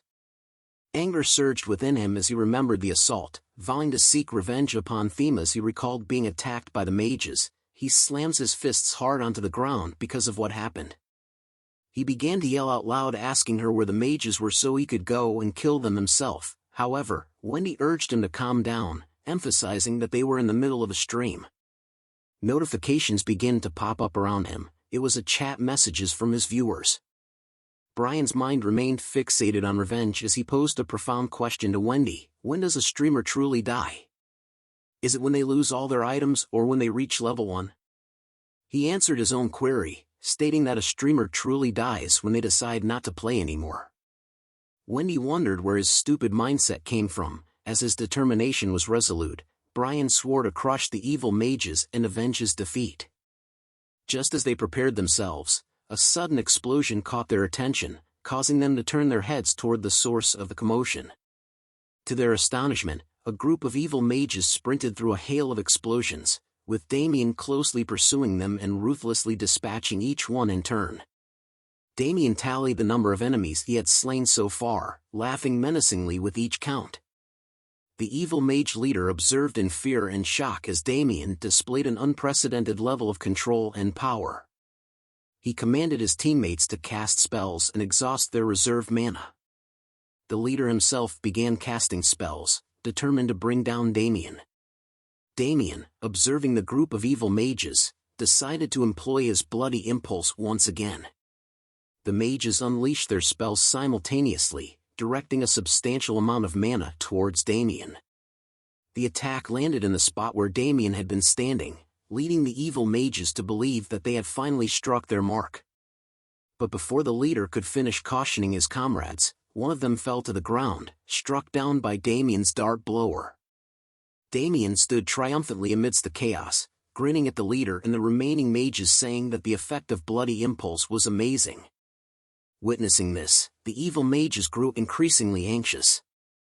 One of them expressed horror, questioning whether their opponent was truly human and if he could possibly be on the same level as them. Another mage joined the conversation, wondering how their opponent managed to dodge all their attacks without being hit even once. The leader of the group felt frustrated, realizing that if they continued on this path, they would all meet their demise. With resolve, he made a decision, barking orders to his teammates to endure for just 3 more minutes. Meanwhile, Damian observed with curiosity, pondering what plan the evil mage leader had in store. Suddenly, the leader began casting a spell, muttering under his breath that he would turn Damian into a charred skewer with lightning. On the other side, Brian sat fixated on his notification screen, his eyes darting back and forth between the flood of comments on his live stream. Perusing through the comments, he couldn't help but express his bewilderment, openly wondering where someone as audacious as Damian could have come from. Despite his doubts, Brian found himself enthusiastically cheering on the courageous fighter, urging him to continue the battle. However, His excitement was short-lived when Wendy intervened, scolding him for getting distracted and insisting that he focus on the task at hand. Brian, swept up in the moment, paid little attention to her words. Suddenly, his attention was captivated by the viewer count on his stream, which had skyrocketed to over 200,000. A surge of adrenaline coursed through him as he realized the opportunity before him. Turning to Wendy, he asked if she was ready, to which she responded with confusion. Brian gestured toward Damian, readying himself to get Damian and seized the moment to boost his own popularity. The battle between Damian and the evil mages reached its apex. One of the mages launched an energy bolt toward Damian, yet he effortlessly evaded the attack with graceful ease. Damian then shifted his focus to the leader of the evil mages, who seemed to be preparing for something significant. Curious about his opponent's intentions, Damian charged forward. The other mages, filled with fear, started to flee, unsure of what to do next. However, the leader remained resolute, shouting at his teammates to stand their ground. Having amassed sufficient mana, he was prepared to unleash his ultimate attack. With a resounding cry, he invoked the name of his spell, summoning a powerful lightning strike that enveloped the entire area surrounding Damian. As lightning fell from the heaves, the area where Damian was covered in a huge blue explosion. As Damian was struck by the lightning and fell to the ground, Brian and Wendy watched in shock. The evil mage leader, who had exhausted all his mana, was breathing heavily. He chuckles to himself, saying he had did it, as Damian's roasted body laid on the ground not moving at all. With his final attack, his teammates congratulated him, calling him Park Mandu. The evil mage tells his team that he told them he could do it, but their celebration was abruptly interrupted by a sharp sound. Suddenly, one of the mages who had praised the leader had their head brutally severed. More heads were cut in half as the evil mage was confused by what was happening right now, and the leader looked toward the source of the sound that said that it hurt a little, with fear filling his eyes. He muttered in disbelief that it was impossible, but then he saw Damian standing there. With a confident smile, Damian questioned the leader's claim of impossibility, catching him off guard. Damian commended the leader for being clever and having good instincts. As the mage leader attempted to cast a spell, Damian swiftly sliced off his arms, causing him to writhe in agonizing pain and fall to the ground as he tells him that he shouldn't have fooled around so much. Damian stood over him, telling him not to do what he was thinking of, as he can't run away now. Licking his blade with blood, Damian stated his belief in repaying kindness 100-fold and seeking revenge with a force 1,000 times stronger, was his creed. Tears streamed down the mage leader's face as he pleaded with Damian not to come any closer, but only a desperate cry echoed through the area. Brian, who had intended to attack Damian, was stunned by the gruesome scene before him. Wendy turned away, unable to bear witness, expressing her disbelief. Brian looked at the defeated mage leader and questioned if Damian had gone too far, realizing the extent of Damian's evil nature. The mage leader begged for mercy, apologizing for his actions. Damian poured an elixir on him, initiating the healing process, only to resume pummeling the mage once again, claiming that it would be even more satisfying to beat him up after healing him. Finally, after a long and grueling battle, Damian looked down at the lifeless body of the evil mage leader, taking a deep breath and remarking that it had taken a while. Amidst the aftermath, Damian heard a series of notifications and glanced at the dead mage, wondering why he had engaged in a fight he knew he couldn't win. As Damian reviewed the notifications, he discovered that he had committed a PK, player kill, resulting in a decrease in his alignment. Among the notifications, Damian found that he had acquired a significant number of items, including 184 toothless daggers, 209 beginner's t-shirts, 113 coarse leather leggings, and 98 staffs made of old wood. He also stumbled upon a wilderness ring, unsure of its purpose, and wondered if he could eat it. Damian was surprised by something insane when he encountered a new notification informing him that he had obtained 3429325 gold. Overwhelmed by the shock, Damian realized that this amount of gold was equivalent to $3,000 to $4,000. Excited by his newfound wealth, Damian contemplated selling the gold immediately. he accessed the game bank's selling feature and promptly posted a message advertising the sale of his 3 million gold. Offering it at a reasonable price, Damian requested interested parties to leave him a message. Within moments, Damian was inundated with messages from potential buyers, all eager to strike a deal. One person even inquired about negotiations. Thrilled with the response, Damian deliberated on which buyer to choose. After careful consideration, he made a decision and selected a buyer, triggering a notification confirming the completion of the transaction. To Damian's surprise, his rank had changed from normal to VIP, thanks to the game bank's quick and efficient service. Another notification revealed that the total selling price amounted to 35,610,000 won, making Damian realize that his AC account was his future. Overjoyed by his success, Damian shouted with glee, "AC is the future." In Cambridge, Massachusetts, a man named Alan Jacobs, the CEO of the leading MCN enterprise and internet streaming platform called Switch, stood near a large glass window in a building, relishing the taste of his coffee. Suddenly, he heard a voice asking if the president was present in the room. A worker entered and informed him that the chief operating officer, William Balmore, was seeking him.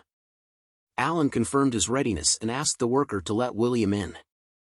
Once William entered and settled on the sofa, Alan warmly welcomed him and inquired about his well-being, noticing his positive demeanor. Alan chuckled and expressed gratitude to William, stating his curiosity regarding the reason for his visit. After Alan inquired about the news, William asked if Alan knew about AC, to which Alan responded that it was a popular trending game among their streamers. William handed Alan his tablet, revealing the most popular clip of the week, leaving Alan astonished.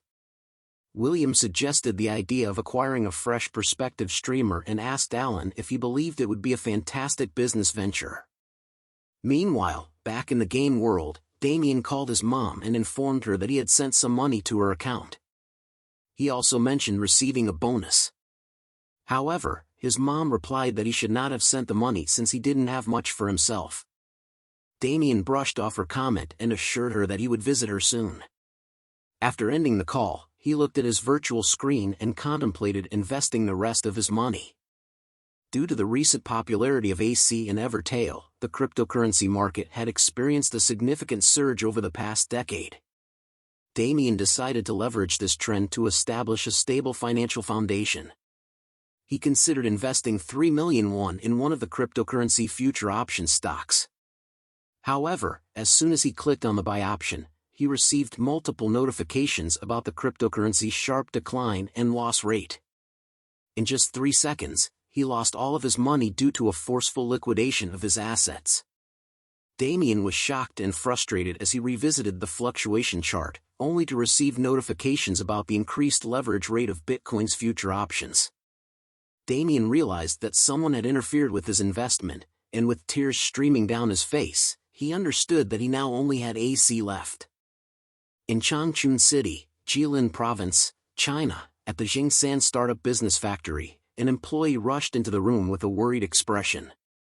The CEO, Mingchen, was lighting a cigarette and asked the employee what was so urgent. The employee reported that something bad had happened and the game bank had just revealed that 3 million gold had appeared. Mingchen was shocked and dropped his lighter, asking if the news was real. The employee confirmed that it was and showed him the proof. Mingchen was angry as he stares at the tablet knowing that it had been 2 weeks since he joined the gaming company called AC. He had invested a lot of time and money into AC, taking care of all the operational equipment with a huge investment from a higher up he knew and even purchasing a large amount of the Galaxy M24 apps capsules. However, the news of the 3 million gold sales was a significant setback. Mingchen slams his fist on the table as that the amount of gold exceeded the output of Jingsan. He holds his head in anger thinking that an individual, not a company, had made that much. The single sale price was also the best, which meant that if more people like him kept appearing, then AC Gold's market price would drop dramatically. Mingchen smacked his table in frustration and exclaimed, "What the hell?" as he tried to figure out how to deal with this unexpected turn of events. He hit the employee on the head with the tablet and demanded to know why he hadn't been told earlier and if he planned to bankrupt him. The employee tried to explain, but Mingchen cut him off with a shout, ordering him to find out who was responsible. Mingchen was worried about the future of Xingsan and realized that it was only a matter of time before he went bankrupt and couldn't repay his investment. He then ordered the employee to find out who this person was, and the employee ran out to fulfill his boss's orders. A boat is sailing in the sea as someone yells they were setting sail now. Damian lay on a boat that had already sailed, reflecting on the island he had just left. It was filled with many twists and turns, but thanks to a guy named Park Man-do, he acquired a lot of valuable materials. Damian opened his inventory and contemplated disassembling some items. Notifications popped up one after another of his successful attempts. After a successful item disassembly, he was pleased to find that he had acquired 8 low-grade iron. With this much material, he realized he could make more money than other users still on the island. His efforts had also paid off in terms of experience points, as he had gained multiple levels and reached level 20. Damian thought about how the effect of atrocity had helped him level up a lot and decided to take a look at his status. He was a witch doctor with no affiliation and very low alignment. He had the title of atrocity, the one who defeated the wild boar alone and the agent of revenge. His stats were impressive, especially intelligence, which was above 50, and with strength, HP, agility, talent, and luck all being over 10. Damian had no stat points remaining, but he was satisfied with his progress. Damian pondered over his current skill set, wondering whether he should invest in any other skills. He opened the skill window to take a look at his options. Among the skills listed were shooting poison darts, controlling the dead, bloody impulse, corrupted elixir, voodoo doll, and zombification. He read the description of bloody impulse, which he had already invested in and reached level 5. It had the attribute of blood and could increase a target's attack and movement speed by 100% for 100 seconds while consuming 1% of the target's stamina per second. He then moved on to corrupted elixir, which he had also invested in and reached level 3. It had the attribute of poison and allowed him to throw a special elixir that would inflict 90% physical damage. Once hit, the target would also suffer 140% magic damage for 330 seconds, while their defense decreased by 20%. Lastly, Damian examined controlling the dead, which had the attribute of summoning and allowed him to summon applicable dead monsters at 50% of their stats. The number of summons would be proportionate to his magic power. He also looked at Voodoo Doll, which had the attribute of a curse and required him to consume an item and curse his target. Every time he stabbed the doll, his target's stamina would drop by 1%. Damian wasn't particularly impressed with these skills, especially Control the Dead, which could only summon weaker monsters such as chicks or chickens. Voodoo Doll also seemed impractical, as he would need to carry a doll item around. Nevertheless, he knew that these skills might come in handy one day. Suddenly, a notification popped up, breaking his train of thought. It informed him that information about a new location had been updated. Damian looked ahead with a smile, realizing that he was finally going to a new location. The notification also informed him that the world map had been updated. Damian looked at the view and couldn't wait to start his journey in the main continent. The ship's captain bid farewell to Damian, and Damian replied with a thank you and looked ahead, taking in a familiar view. He recognized that the location he was at was one of the liveliest kingdoms on the eastern part of the Arcia continent, the center of the eastern side, Terra. As Damian walked, he saw many public notifications from other players requesting to team up for quests, grinding, and recruitments. He thought to himself that it was just as he remembered. Even though there were so many people, no one had noticed his disposition. Damian then saw 3 people standing in the middle of the street, shouting out that they were recruiting people who wanted to raid a dungeon right now. They also mentioned that they treated healers favorably and were looking for temporary mercenaries for 1 week. They would provide meals and lodging. Damian commented that guild recruitment was also the same, but suddenly he changed his thoughts and started looking for the place he had been searching. Finally, he spotted the familiar sign that marked the entrance to the Adventurers Guild. Pushing his way through the throngs of people, he made his way to the front desk where several others were discussing their schedules and requests. Realizing that he was running out of time, Damian squeezed past them as he had no time to waste if he wanted to make his application today. The manager of the Adventurers Guild in Terra Kingdom, Hat-san, called out to Maria and asked her to bring him all the adventurer applications from that day. Maria saluted and replied with an affirmative answer. While Hat-san was busy, Damian called out to him with a greeting. Hat-san looked a little frustrated at first, but Damian continued and confidently stated that he would like to get a license. Hat-san was visibly happy when Damian called him by his name and remarked that he looked like a new adventurer with good eyes who had taken the time to research him. Damian replied that he should be at least that aware if he wanted to be a mercenary. Hat-san agreed with him and thought to himself about the Adventurers Guild, its branches throughout the Arcia continent, and how it was a facility that all NPCs and adventurers utilized. He also noted that there were some people who paid to make requests and others who did the requests to make money. The Adventurers Guild's main job was to mediate between the two parties, but there weren't many people who utilized this feature properly. However, Hat-san thought that Damian was quite quick to catch on.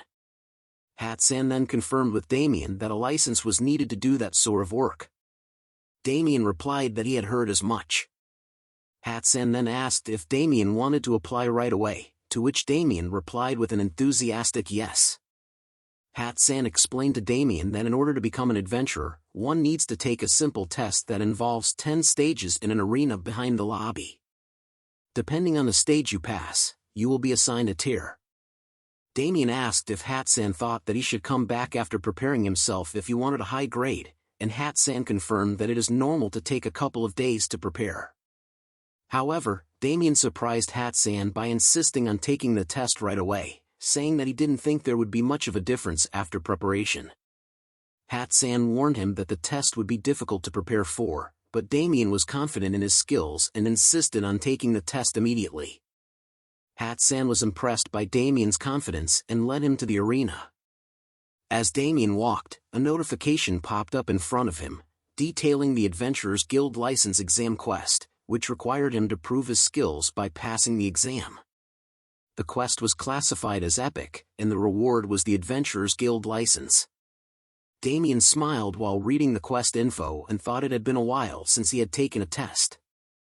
He followed Hat-san to the arena, and as soon as he entered the arena, he saw a large crowd of people waiting there to take the exam. Maria's voice echoed through the air as she announced through her megaphone that adventurers from numbers 301 to 400 should get ready for their exam. Excitement filled the air as the participants started preparing themselves for what was to come. Hat-san placed his hand on Damian's shoulder and wished him luck. Damian nodded and replied with gratitude. Soon, a gate opened in the arena, and Damian recognized it as a summon gate, a masterpiece created by Master Arceus from the Monster Mage's Tower. Damian marveled at its beauty and wondered what creatures lay beyond the gate. Maria's voice boomed once more, announcing that the exam area was beyond the gate. She explained that the adventurers would have to defeat the summon monsters to pass each of the 10 stages. If they couldn't continue anymore, all they had to do was shout "I forfeit." One of the players raised a question, asking Maria if the monsters were real. Maria responded, explaining that the monsters were an illusion created by the guild mages. She then added that there wasn't much difference between the illusion and reality, considering that most of the Adventurers Guild requests were related to monsters anyway. Damian thought to himself that it was a practical method. Maria smiled and announced that they would begin the exam. As she spoke, the gate closed, surprising the players who were still waiting for their turn. They wondered aloud if the exam had started already. Outside the gate, screams and shouts could be heard from the players who had already entered. Finally, Damian muttered to himself, asking if it had begun. Voices could be heard from inside the gate, shouting and commanding the players to kill the monsters. The players waiting for their turn were shocked and worried by what they heard. They wondered if it was dangerous to enter the summon gate. Maria reassured everyone that it was just an illusion and there was no need to be scared. She then announced that it was time for the next batch of participants, numbers 401 to 500, to get ready for the exam. The players were surprised that their turn had come so quickly. Damian started stretching his shoulders, preparing himself for the upcoming challenge. Another player expressed concern, asking if they were all trying to kill them. Maria reassured them that it was just an exam, and they needed to clear the monsters to proceed to the next stage. She added that those who weren't happy with the testing method could leave the testing area but would lose their adventurer's license. One of the players expressed determination to continue, saying that they were sure everything would be fine. Another added that since it was just a game, they could die and come back in 60 hours. Maria then pointed towards the summoned gate and questioned with a grin, ready to start the next exam. She gave the signal to begin, and the players entered the gate. Inside, an announcement greeted them, informing them of the rules for the exam. There were a total of 10 stages, and in each stage, the players had to defeat all the monsters to move on to the next area. If they wanted to forfeit, they could raise their hand and shout "I give up." Solo examinees who failed to defeat a monster would automatically be eliminated. The clock was ticking, and the players had only 9 minutes and 59 seconds left until the next test. Damian surveyed his surroundings, taking note of the 10 people present in the testing area. He didn't recognize any of them. Just then, an announcement blared, signaling the start of the exam. Damian felt frustrated with the lack of information provided. He had expected a battle royale system where the participants would fight each other, but it seemed like that wasn't going to happen. One of the players voiced their confusion, wondering if they were supposed to work together to clear the exam. Another player responded in agreement. Meanwhile, Umju expressed her fear to her teammate, prompting Umju's husband to reassure her and promise her that he would make sure they leave quickly. After the announcement, a user named Gentle-Mannered Guy approached some of the players and greeted them with a smile. He introduced himself and suggested that they work together to clear the exam. He mentioned that it was said that when you brush up against someone, it's fate and that they should help each other. Gentle-Mannered Guy then pointed out that if they cleared the last stage, they would start as a silver tier instead of an iron tier. The other players were surprised by this information. Damian, who was observing the situation, noticed that Gentle-Mannered Guy had a rare and expensive 5-piece set of full iron armor and concluded that he had spent a lot of money on the game. Gentle-Mannered Guy introduced his party members, who he had been playing with since the open beta. He suggested that they all work together to clear the exam, to which the others agreed happily. Damian observed the scene, noting that Gentle-Mannered Guy's social skills were above average. He wondered if his tongue was his true weapon. After introducing his party members, Gentle-Mannered Guy noticed a woman with a mask whom he hadn't met yet. He greeted her and suggested that they work together. However, the woman didn't respond and gave him a cold look. Gentle tried again, but the woman interrupted him and told him to stop spouting nonsense. She refused to be in a party with a bunch of idiots and told Gentle to get lost. Gentle was taken aback by the woman's harsh words and questioned her if she was being too harsh. But the woman ignored him and looked away while saying that she had no idea what this gigolo-looking guy was saying. Suddenly, the announcement sounded, saying that the next test would begin soon. Everyone was surprised by the announcement, and a portal opened up from which goblins started to enter. Gentle-Mannered Guy warned everyone that the monsters were coming and to prepare for battle. The players agreed, with one player expressing enthusiasm to give it a try, and another suggesting that they fight together to earn a high tier. Gentle-Mannered Guy scoffed at the standards of the Adventurers Guild, believing that they were not high enough if they gave everyone a license. Suddenly, a dart flew by Gentle-Mannered Guy's face and hit a goblin. The goblin flew back and cried out in pain. As Gentle saw the goblin's corpse disappear, he was confused and asked what had just happened. But the next second, he was surprised to see Damian charging toward the goblins with his fists. As Damian smashed goblins with his fists, Gentle-Mannered Guy asked him what he was doing, but Damian ignored him and began to slaughter the goblins. As the goblins were defeated, notifications popped up, indicating the number of illusionary goblins that had been defeated.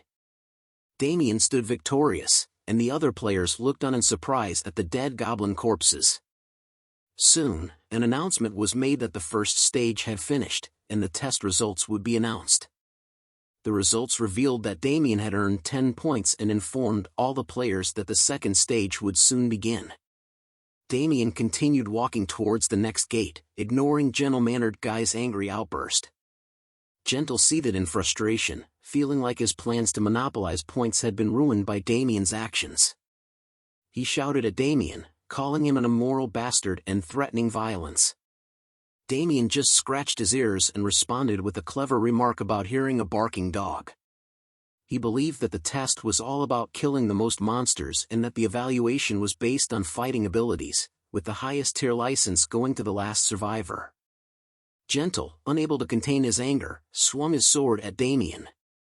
Damian looked at Gentle with a calm face, unfazed by his sudden attack.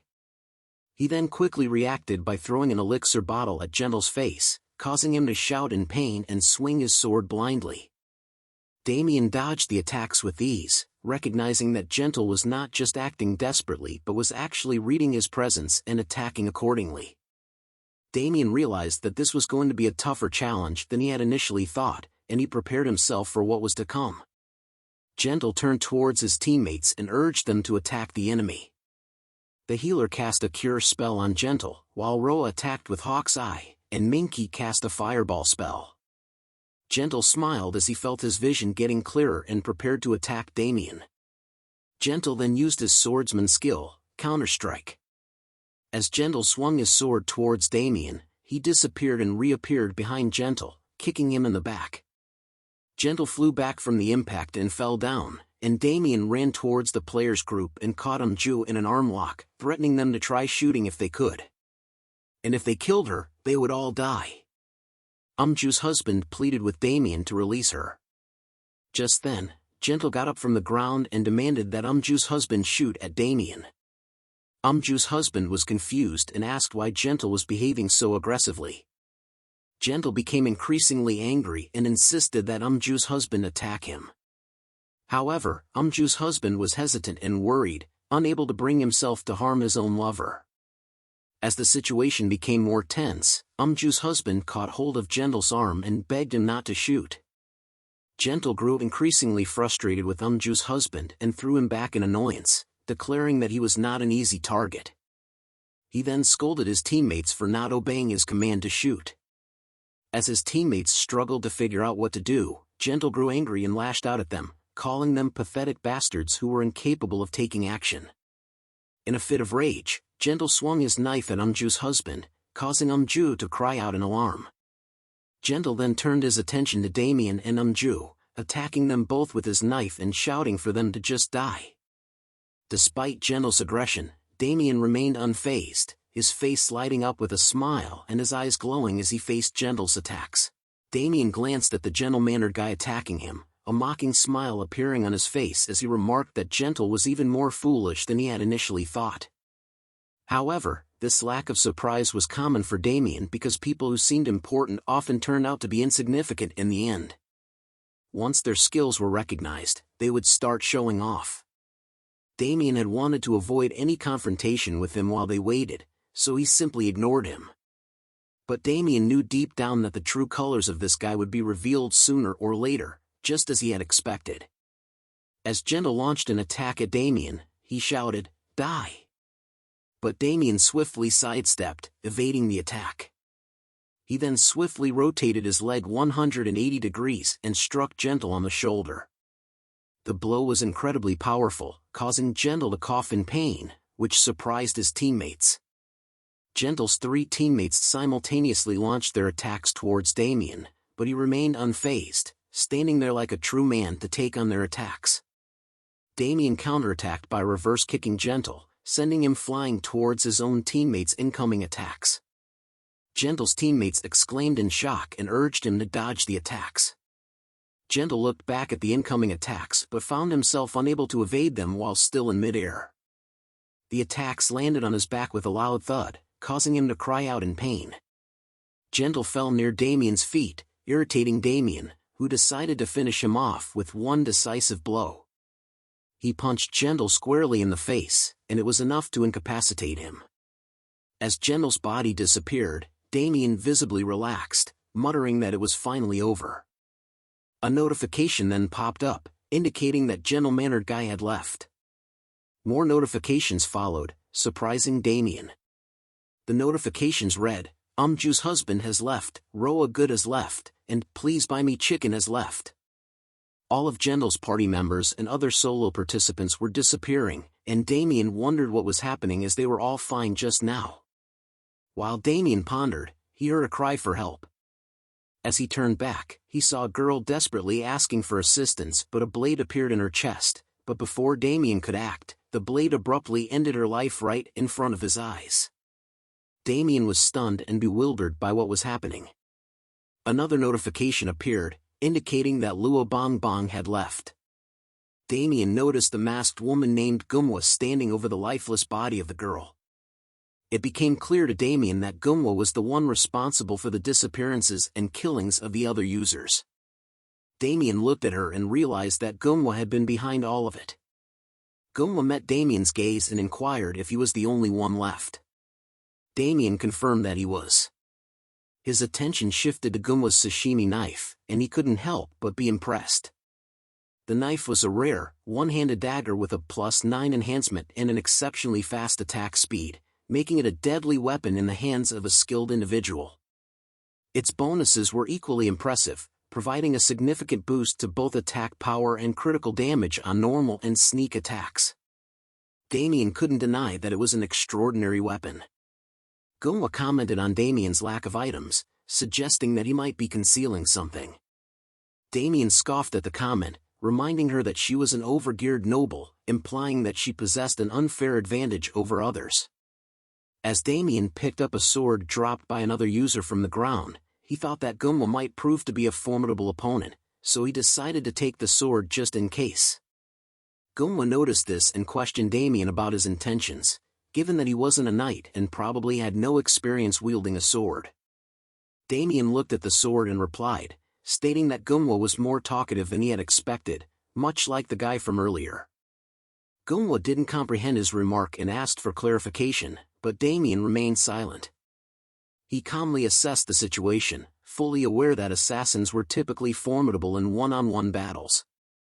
Gumwa's mastery of the sashimi knife confirmed that she was no exception. Nonetheless, Damian was determined to overcome this challenge. Firmly gripping his sword, he issued a warning to Gumwa, informing her that time was of the essence and commanding her to engage him. Gumwa, furious at his disrespect, vowed to make Damian regret his words. Cash charged forward with all her might, alerting Damian. She jumps out and becomes a sword of Pokemon spinning in the air, utilizing her kunoichi skill called Tiger's Molar. Damian swiftly reacted, blocking her attack with his sword. He was impressed by Gumwa's strength and skill, realizing that without his titles or equipment, he would have already met his demise. However, Damian refused to back down. He praised Gumwa's fighting spirit and pointed out that her arms were still too weak. Gumwa was taken aback, wondering how he managed to block one of her most strongest skills, Tiger's Molar.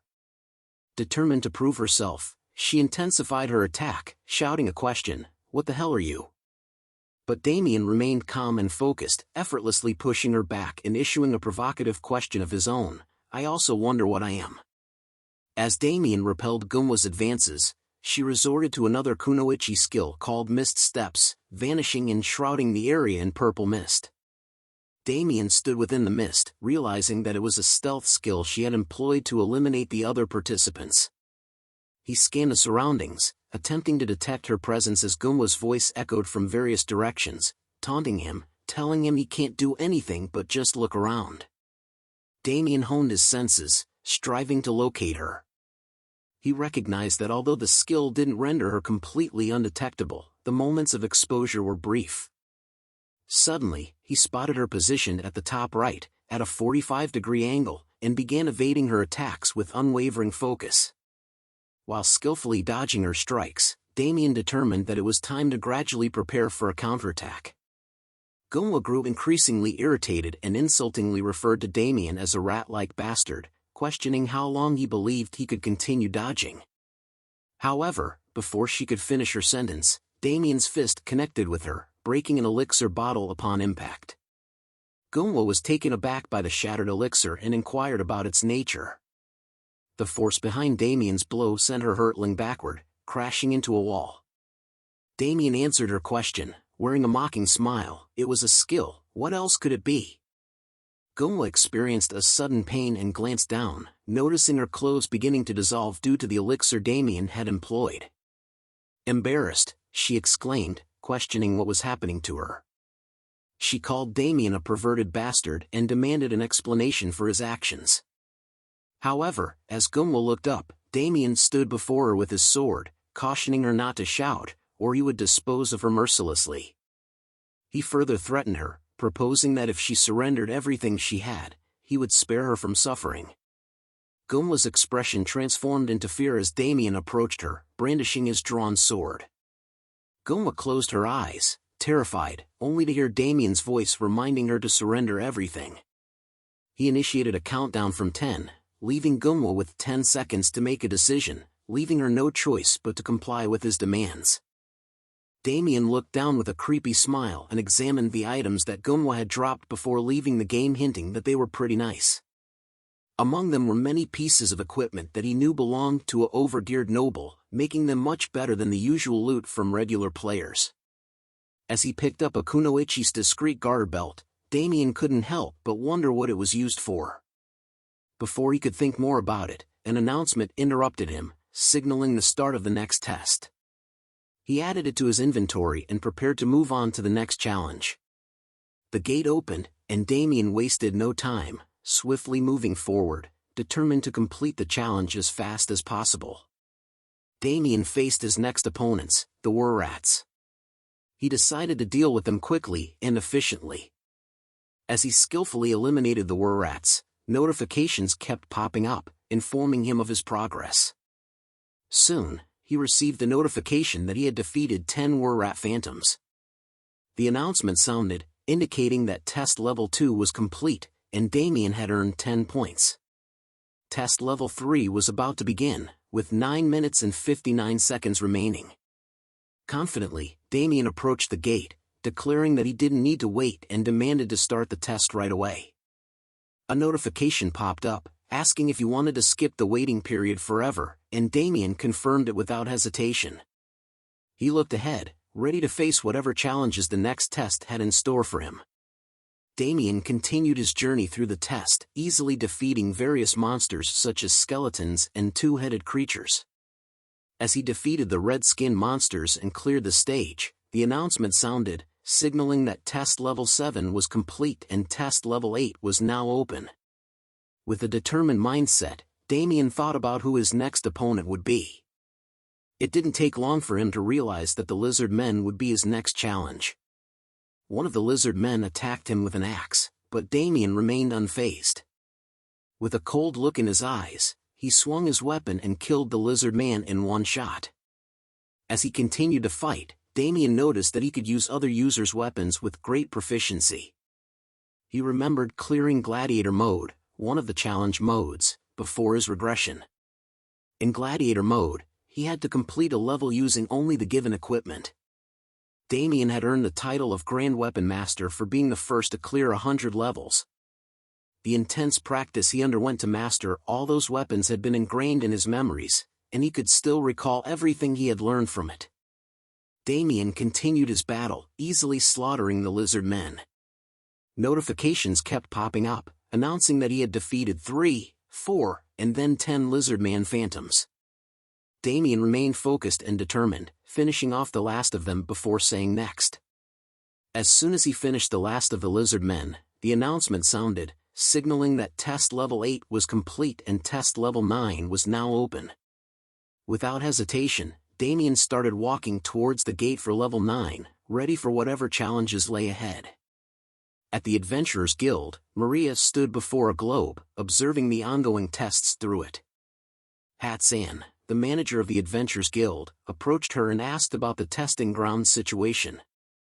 Maria replied, stating that not much was happening and that all the participants were newbies who didn't know what they were doing. Hatsan asked if there was anyone skilled enough to send immediately to the front lines, but Maria responded that there was no one who met the required standards. Hansan wondered if Maria's standards were too high, but she tells him that there are some people he could use as human shields, although they won't last long on the front lines. Hatsan thought to himself, realizing that despite tens of thousands of people coming for a license, it was challenging to find someone the guild would want. At this rate, NPCs would be more useful than explorers. Maria acknowledged that the situation was better than in the earlier stages when people claimed to come from other worlds.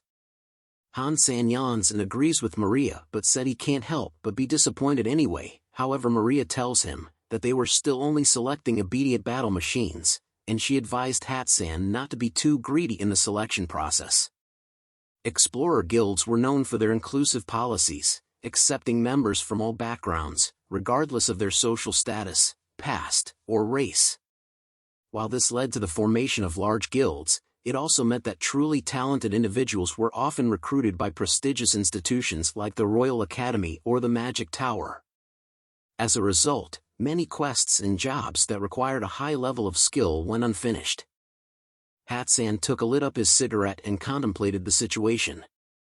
He realized they needed to start from scratch and train their members to tackle difficult quests.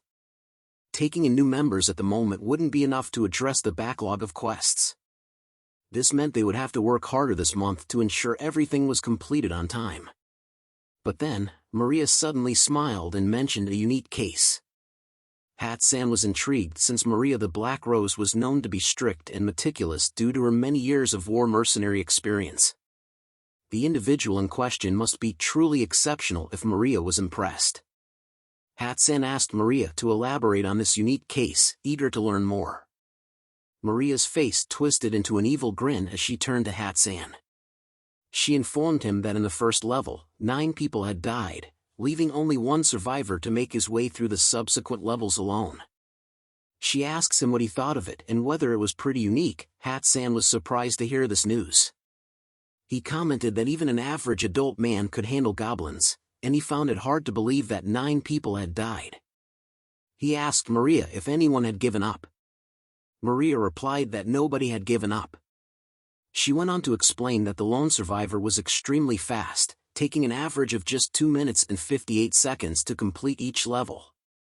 This made him one of the top 3 contestants of the day, and that the 9 people were not killed by goblins. Hatsan was curious about the cause of the 9 deaths. Maria's face lit up with excitement as she smiled at Hatsan. She proudly declared that nobody was allowed to interfere with the testing process except for herself. She then posed the question to Hatsan, "Do you know what this means?" Hatsan was taken aback by this revelation, and he wondered aloud, saying, "Could it be?" But he hesitated to finish his thought. However, Maria could tell he was onto something. Maria responded with an evil smile as she turned to look at Damian's image on the globe. She confirmed Hatsan's suspicion, stating that Damian had potentially killed all the others in the first level and was currently making his way through level 9. Damian sat on the ground, covered in blood, and heard an announcement declaring the completion of test level 9. The system began calculating his test results, and Damian learned that he had earned 10 points. He then heard the announcement that test level 10 was opening. As he sat on the ground looking at the dead monsters, Damian couldn't help but notice something strange. The difficulty of the previous levels was higher than he expected, with orcs and dark elves replacing the slimes and skeleton mages from his past life's memories. Despite this, Damian remained determined to claim the rewards promised to him. He approached the last gate and confidently thought that level 10, the final stage, should be easy, remembering that the final boss might be a slime king, mud golem, or blood goblin. He even began to wonder what rank he might receive. However, his thoughts were suddenly interrupted by a loud sound. Damian jumped back in shock and looked ahead to see what was causing the commotion. He couldn't believe his eyes when he saw the Minotaur's phantom standing before him. The notification displayed the creature's information, revealing that it was a normal beast-type phantom created by the summon gate. Damian's gaze hardened as he surveyed the looming figure of the Minotaur. He couldn't help but think about the recklessness of those who thought they could just send adventurers like him to face such a monstrous beast. Nonetheless, Damian steeled himself for the coming fight. Damian's hand began to emanate a bright red glow, thinking he had no choice but to think about it after he defeats the and he told the Minotaur, "Watch closely because I'm gonna be quick." The Minotaur looked at him with a puzzled expression, unsure of what was about to happen. The red flaming aura appears around his feet, and in a flash, Damian disappeared from his spot, leaving the Minotaur bewildered and searching frantically for him. The Minotaur scanned his surroundings, trying to find any trace of Damian's whereabouts. Suddenly, Damian reappeared from behind the Minotaur, catching him off guard. Damian taunted the beast, saying, "Minotaurs are a bit too chewy when cooked normally, so you're gonna need to be marinated." Damian knew he had to act fast if he wanted to defeat the Minotaur, so he used the decay elixir skill and hurled the elixirs at the Minotaur's head and body, causing the beast to let out a painful scream. A notification appeared, indicating that the Minotaur Phantom's defense power had decreased. As Damian landed on the ground, he saw the Minotaur covering its eyes and took the chance to dash towards it to attack it, but the Minotaur was able to regain its composure. But the beast's anger was apparent as it launched a punch at Damian. In a split second, Damian jumped to the nearby wall, narrowly avoiding the attack. Using the wall as leverage, he rebounded back and straight up bitch slapped the Minotaur's head. With a smile on his face, Damian taunted the beast, saying, "You're just beef, you cowhead." The Minotaur cried out in pain as he fell to the ground, writhing in agony. He looked up and saw Damian charging towards him with fierce determination in his eyes. The Minotaur quickly crossed his arms to block Damian's attack. As he blocked, a notification popped up, indicating that the Minotaur's phantom had fallen into an overdose state. The Minotaur begins to back away, but Damian attempted to blow a dart at the Minotaur, but the Minotaur senses the attack and manages to counterattack by slamming the ground with its hand, sending a shockwave towards Damian, causing him to quickly back up and dodge the blow. Damian was amused to see rocks being thrown at him. Enraged, the Minotaur let out a loud moo in anger and started hurling rocks at Damian. Damian swiftly dodged the Minotaur's attacks, taunting him by calling him a crazy cowhead and remarking that there was no way he would fall for the Minotaur's slow attacks. Despite the dangerous situation, Damian couldn't help but feel a surge of excitement coursing through his veins. He tried to understand what was happening to him. Even though it was a life-or-death situation, his blood was boiling. He realized that his heart was beating fast and he felt a sense of joy because of his fighting spirit.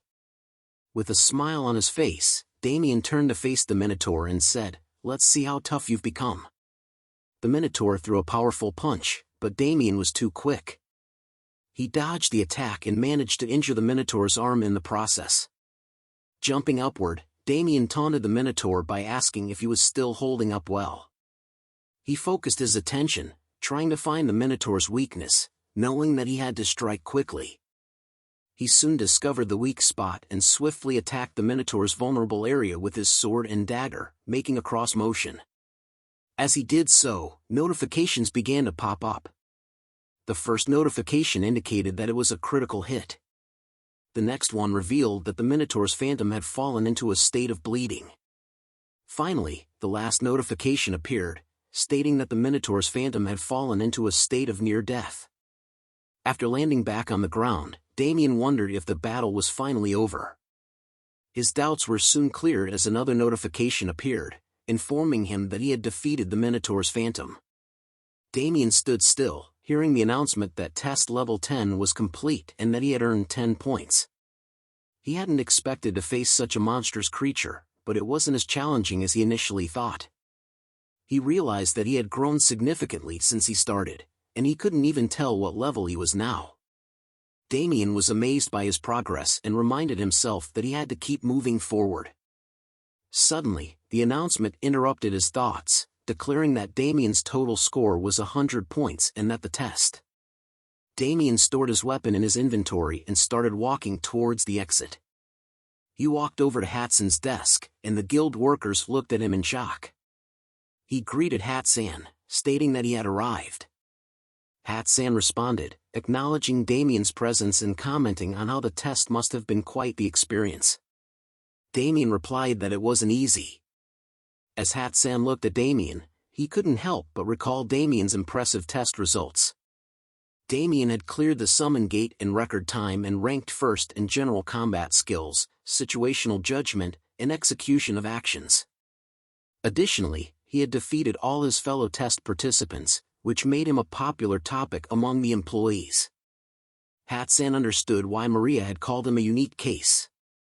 Hat-san remembered Maria's insistence on scouting Damian, stating that skilled individuals like him were rare, and he was exactly what she wanted.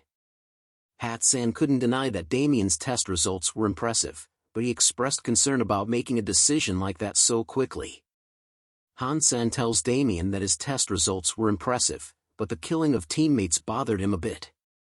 Damian stated that he was good at judging people and he was sure that the other participants were all bad. He clarified that killing people wasn't a habit of his. Hat-san chuckled and commented that Damian sounded like a psycho, to which Damian didn't know how to respond. As Hat-san and Damian talked, Damian couldn't help but think that his excuse for killing the other test participants wasn't random.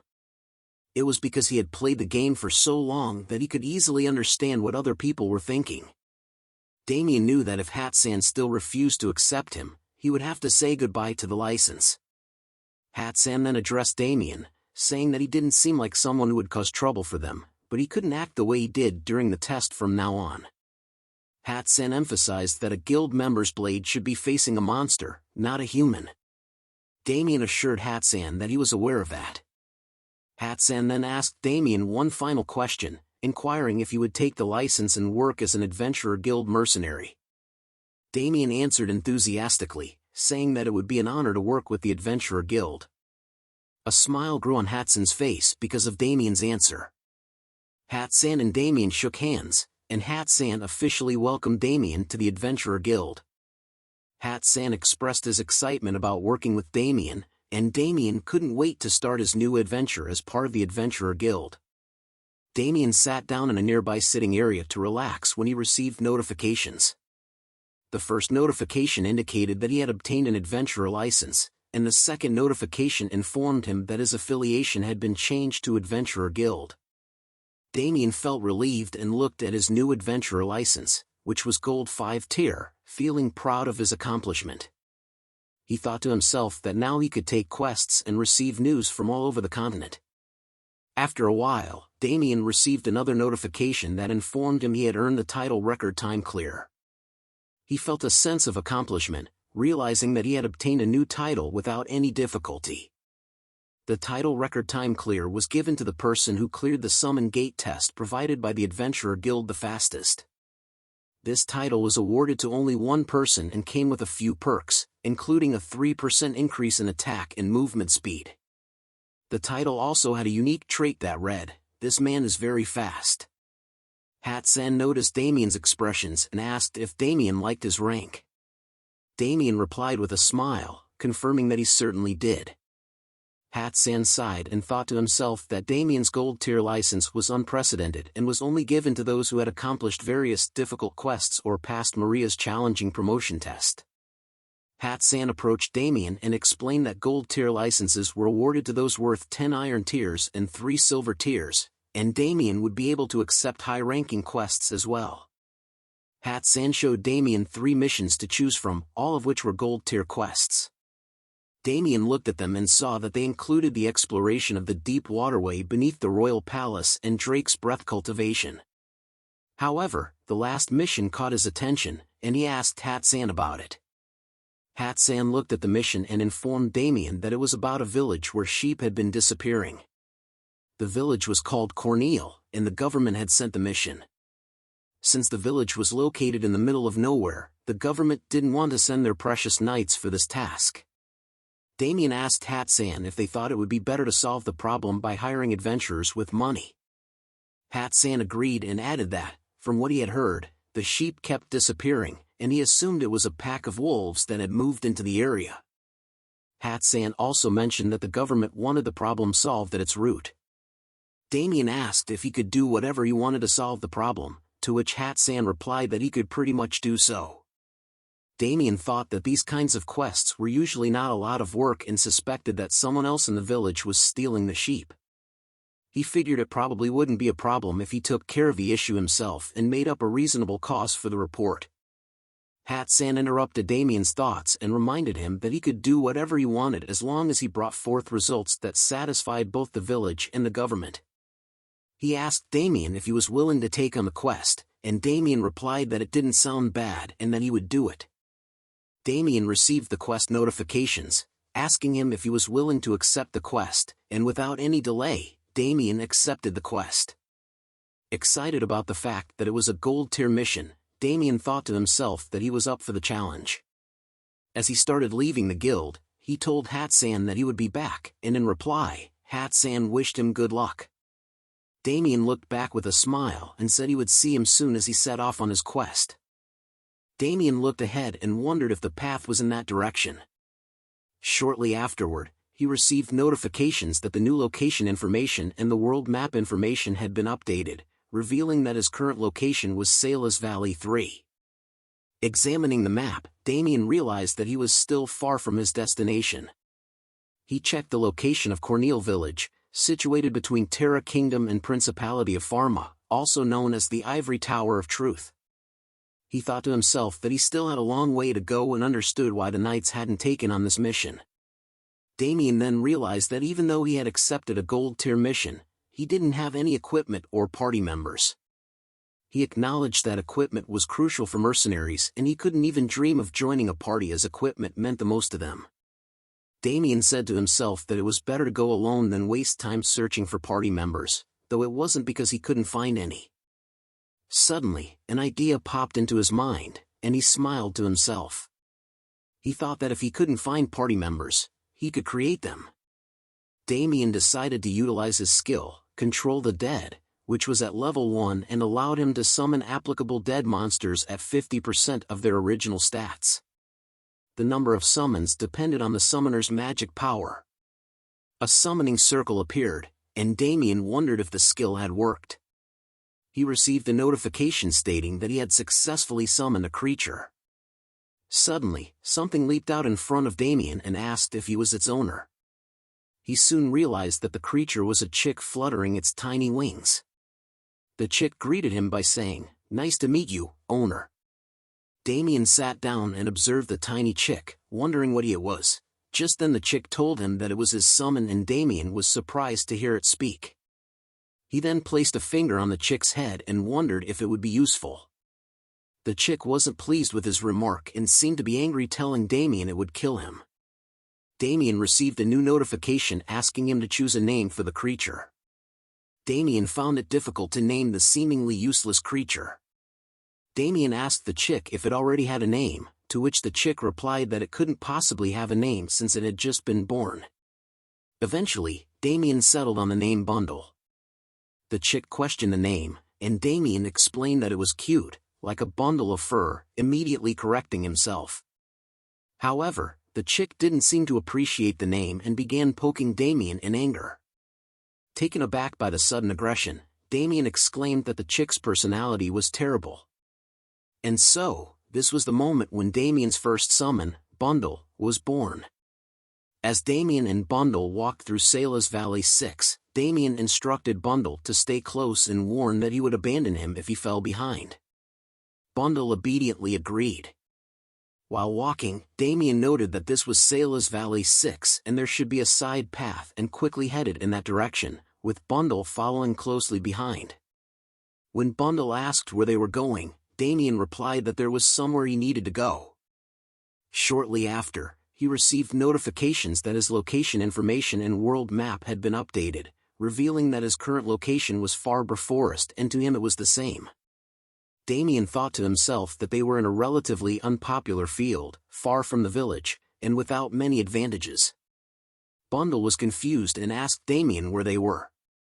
Damian also thought to himself that this place was not well known and didn't offer much. Damian had also started streaming and was now reading through comments left by his viewers. One viewer suggested that he should skip the Farber Forest as it was faster to buy the item instead of going through the forest. Another viewer commented that the mobs in the forest took 0 damage. A third viewer mentioned that the monsters in the forest were not worth the trouble and questioned who designed them. As Damian read through the comments, he pondered the biggest reason why users avoided the Farber Forest. And he knew that the answer was a species of insect that resided in the depths of Sala's valley. They were called Farber and could easily be found on trees, stayed in groups, and resembled unripe bananas. The Farber in front of Damian was a normal level 25 species with a unique trait: their strings were very strong and viscous, so it was important to be careful not to get hit by them. Damian looked up at the Farbers, realizing that they were pretty high up, making it challenging to attack and defend against them. However, he was confident and said to himself that he would give it a try. He walked towards the Farber, catching its attention. He activated his skill, the decay elixir, and prepared to throw it like a baseball pitcher. With a smile on his face, he threw the elixir directly at one of the Farber and shouted, "Shoot!" Damian cheered as the elixir hit the Farber. The acid from the skill lingered on the Farber, causing many of them to drop from the trees like fruit.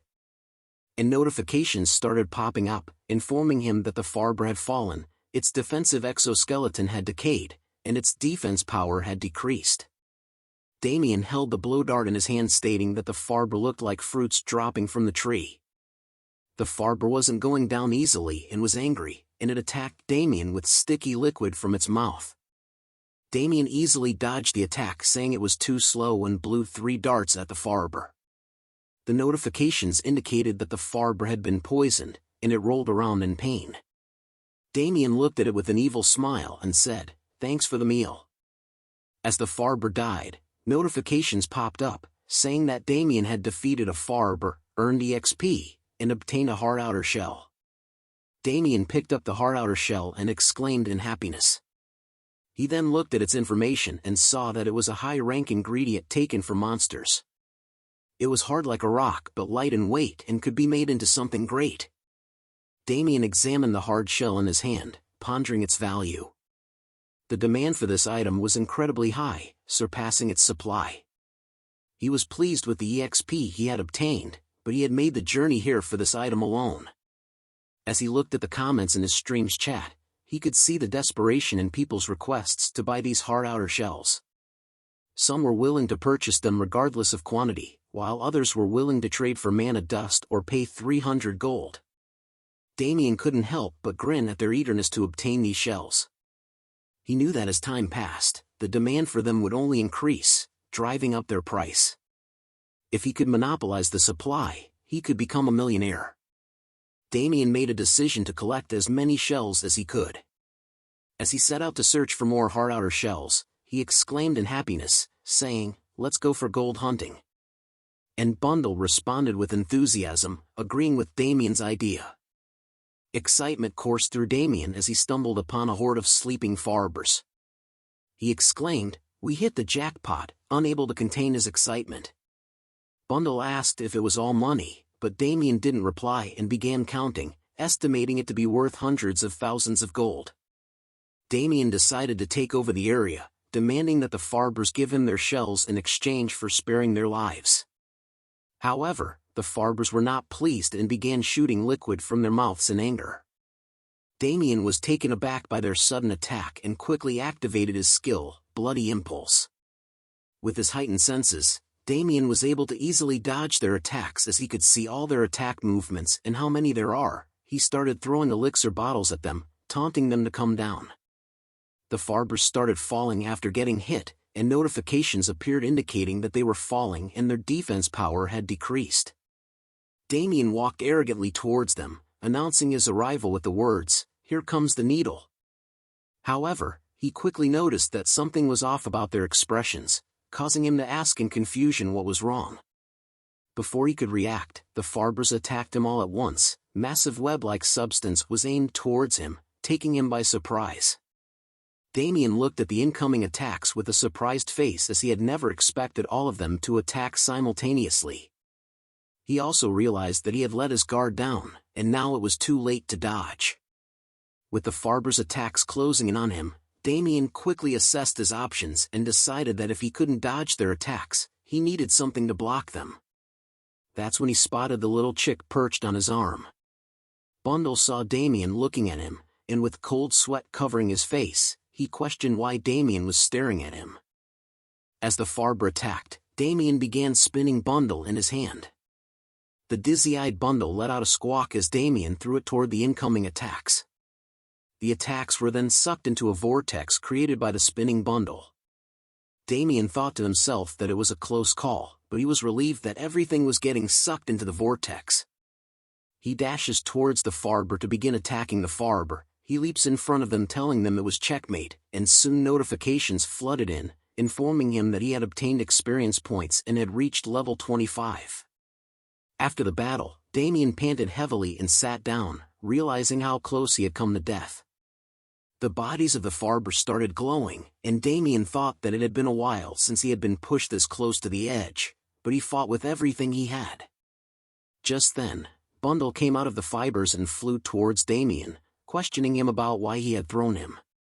As Bundle poked him, Damian explained that he had no other choice and he couldn't come back alive if he died, but Bundle still couldn't forgive Damian for what he did to him. More notifications popped up, letting Damian know that he had obtained a hard outer shell. As the hard outer shells started dropping, Damian counted them and realized that it was basically a money rug. He smiled and called out to Bundle. Bundle looked at him suspiciously and asked what he wanted. Damian explained that for every hard outer shell that Bundle brought to him, he would give him 1 seed. Bundle asked happily if Damian was telling the truth, and when Damian confirmed that he was, Bundle went ahead instantly to collect hard outer shells. Damian thought to himself about how much faster Bundle was at collecting the shells than he ever could be. Another notification appeared, informing Damian that a Farber could sometimes drop 2 hard outer shells, and he should keep that in mind. Damian looked at the hard outer shell in his hand and thought about how valuable they were, and how it was definitely worth fighting for them even if it was dangerous. Currently, they cost more than 500 gold and were expected to double in value soon unless there was a big change in supply. Damian also realized that nothing had really changed much between the game he remembered and his current situation. He had cleared the summon gate using his memories from the game, which meant that he would have an easier life if he kept using his memories. Damian stood up and said that the Farber's levels were about 25, which was the same as his level. He was relieved that he wouldn't receive any level penalties. Bundle arrived with a bunch of hard outer shells and asked Damian what he was talking about. Damian didn't give any reply, and as Bundle gave him hard outer shells, he thought to himself that he had originally planned to reach Corneal village in 4 days, but now he wanted to change his plan. He decided that he would spend the next 2 days collecting as many hard outer shells as possible, and then hurry to the village in the remaining 2 days. Damian then prepared himself and said, "Let's sweep up some money." To which Bundle, sitting on his shoulders, responded with excitement and got ready for the adventure. On the edge of the forest, a mercenary heard blasts in the distance. He was immediately alerted by the sound and turned his attention towards the forest. Before he could investigate, his elder brother, Liang Chao Ming, who was leading the Jingsan startup Team 1, smacked the back of his head and scolded him for spacing out. The mercenary tried to explain that he heard a noise, but Liang Chao dismissed it and reminded him that there was no one else in the forest beside them. The mercenary still seemed unsure, but Liang Chao appeared uninterested and unimpressed. He firmly stated that they would die regardless and suggested that they continue on their journey. The mercenary hesitated but eventually complied with Liang Chao's decision. Liang Chao reminded his team that they had a quota to meet for the day and they needed to hurry. The team responded with enthusiasm, acknowledging his order. As they walked deeper into the forest, the mercenary asked Liang Chao if he was sure they could collect everything they needed for the day. Liang Chao, in a frustrated tone, told him that it didn't matter if they could or not, they had to do it somehow. He knew that hunting Farbers in this hidden and dangerous forest was difficult, but the outer shells were a major profit item for Jingsan startup. He couldn't afford to come back empty-handed or risk being reprimanded. So, he urged his team to move faster and fill their quota for the day. Liang Chao was visibly exhausted and frustrated. He wanted to get over with their task and log out. He led his team deeper into the forest in search of caterpillars, and in frustration, he asked his teammates where the caterpillars were. His teammate pointed ahead in shock, saying that all the caterpillars were dead. Liang Chao couldn't believe it and questioned his teammate's sanity. He turned his gaze forward, claiming that they must have gone blind since he couldn't see any reason why the Farbers would be dead. However, when he noticed the lifeless Farbers, he was shocked and angry. He wondered aloud who could have arrived before them and killed all the Farbers. This was a major blow to Jingsan's startup, as they had been monopolizing the supply by killing all users who came across their path. Liang Chao couldn't understand how someone had managed to get to their territory without them knowing. In a fit of rage, Liang Chao demanded his team member to find the person who had invaded their territory and killed the Farbers. The teammate, visibly panicked, agreed and promised to find the culprit. Just then, Damian suddenly appeared there. Liang Chao stood nearby and looked at him in shock. Damian picked up a hard outer shell and exclaimed that it was right there. He then continued to pick up more hard outer shells while muttering to himself as Liang Chao wondered what the hell was it. Liang Chao looked at Damian and noticed the boar head, as Damian tells himself that they forgot some shells and needed to look around more. Liang Chao began to rage as veins appeared on his face. He also noticed that Damian had only equipped himself with some cloth and a boar head. He wondered how a guy who looked like an NPC could have entered the area. Liang Chao shouted at Damian, calling him a boar bastard and asking him what he was doing. Damian turned back and looked at Liang Chao calmly, asking if he had a problem. Liang Chao's teammates became angry and started shouting at Damian, threatening to split him open if he didn't give them everything he had taken. Damian looked at them with a questioning expression on his face as he didn't understand their language. He couldn't even tell if they were from North Korea or China.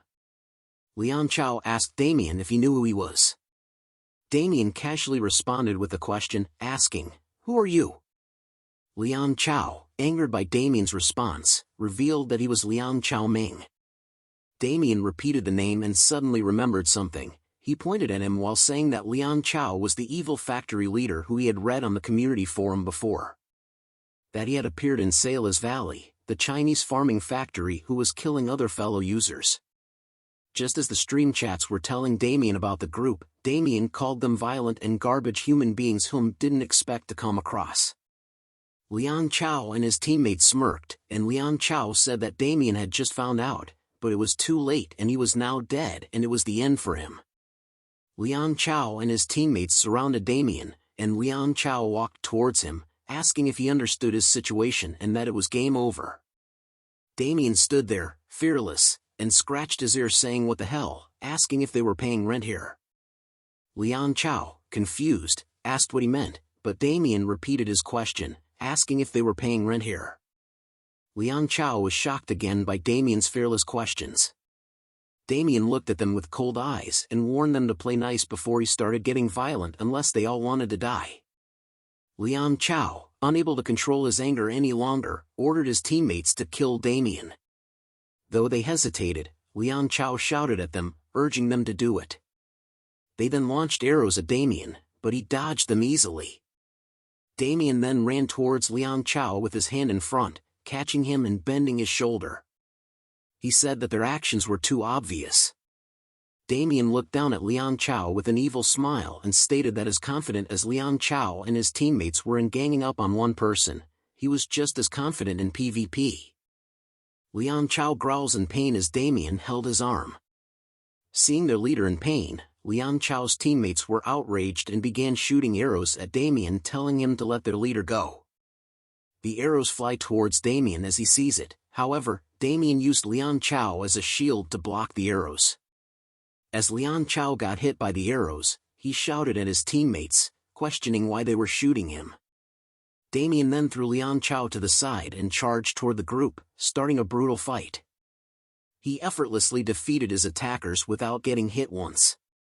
As he ran toward another duo standing on the side, they shouted in fear as Damian approached them. One of them charged at Damian with a sword, hurling insults and curses. Damian quickly responded and blocked the sword attack using his steel wrist guard, which was impenetrable. The attacker was surprised by Damian's strong defense and began trembling in fear. Taking advantage of the opportunity, Damian used it to strike him down. Liang Chao, who had been lying behind Damian, saw this and cursed him, threatening to kill him. Liang Chao began preparing to attack with an arrow, but Damian was one step ahead and saw him. He rushes somewhere and used the fallen attacker as a springboard to leap toward the Liang Chao, catching him off guard. Liang Chao looked at Damian in shock. Without hesitation, Damian warned Liang Chao to not think about making it out of here alive. In Zeggensen, at a startup farming factory, an employee burst open the door and shouted in a panicked voice. Mingchen, who was smoking a cigarette, expressed annoyance at the sudden intrusion. He threw an ashtray at the employee and reminded them to knock before entering. He then asked what the problem was, but warned that if it wasn't urgent, he would harm the employee. The employee responded that there was a big problem, and Mingchen asked for more details. The employee explained that Team 1 of the week had just been sabotaged. Mingchen was shocked and asked the employee to repeat themselves. The employee clarified that it was indeed Team 1 of the week. Mingchen was furious and banged his fists on the table. He couldn't believe that Team 1 had been defeated, as there were so many people on that team. He wondered if it was the Japanese and if they wanted to start a fight with them. The employee quickly clarified that it wasn't the Japanese who had attacked their team. Mingchen, still furious, grabbed the employee's collar and demanded to know who was responsible.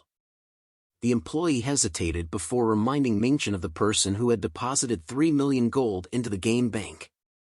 Mingchen remembered the incident and asked what it had to do with the current situation. The employee revealed that the person was a Korean with the username Jinsung123 and that they were responsible for the attack.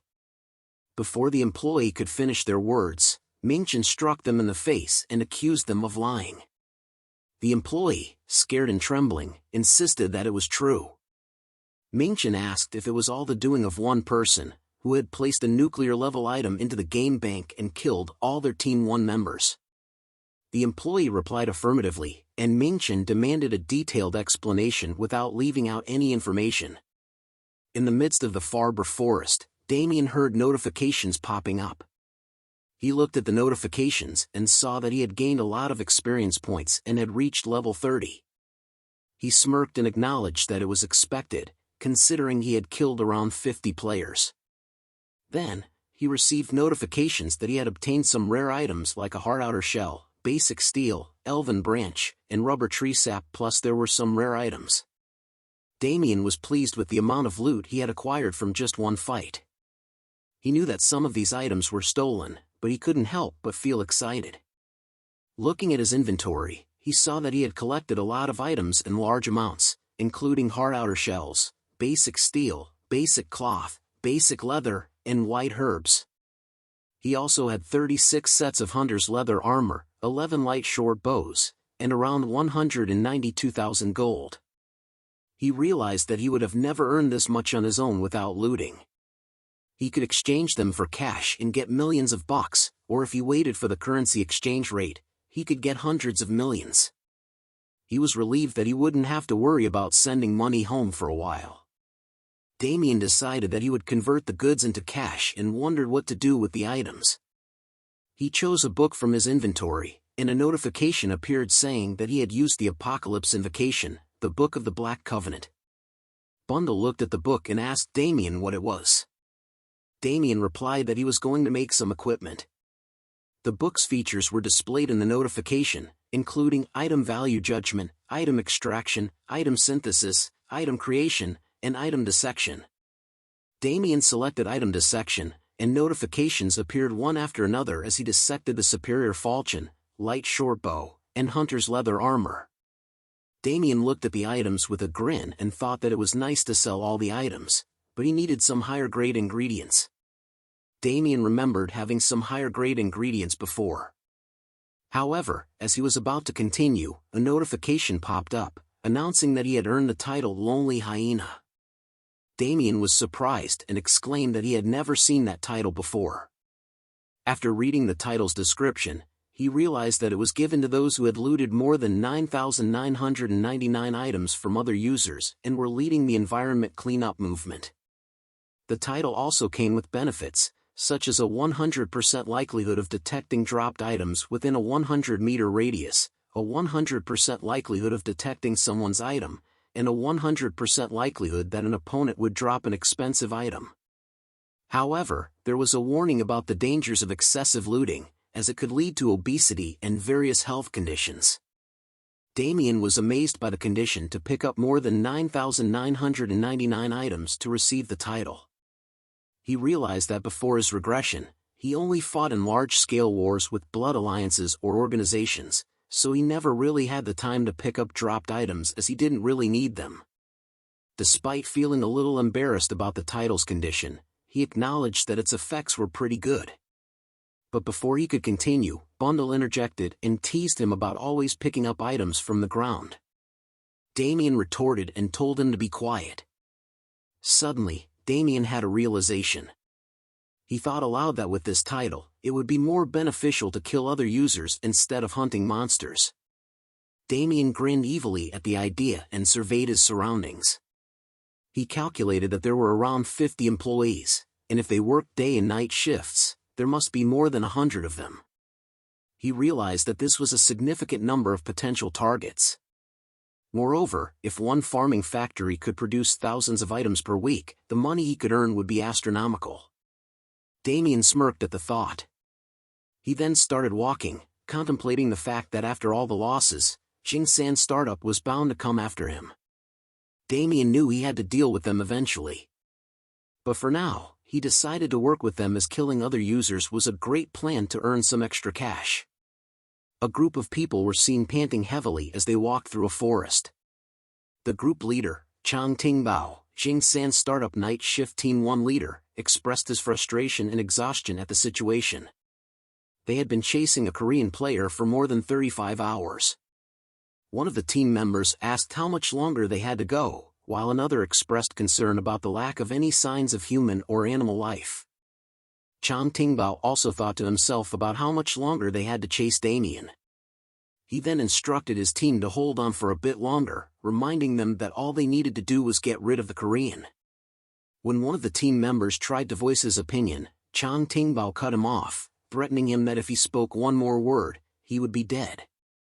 Another team member suggested using return spells to make the chase easier, but Chang Tingbao quickly dismissed the idea as buying return spells was too expensive. He urged his team to keep pushing forward and not waste any more time. Suddenly, Chang Tingbao stopped in his tracks, his heart pounding in his chest. Something felt off. He had never heard that voice before, and it was suddenly too quiet. As he looked back, he noticed that his whole group had disappeared. Fear took over him as he pulled out his sword, wondering what kind of treacherous person had done this without him hearing anything. Suddenly, he heard a voice warning him not to draw his sword. Chang Tingbao looked around and saw Damian sitting on a tree branch in front of him, with an evil grin on his face. Damian challenged Chang Tingbao to come forward and then threw a punch, suggesting that Chang Tingbao take a little nap. Chang Tingbao slowly opened his eyes and tried to shout, but quickly realized that his mouth was gagged with cloth.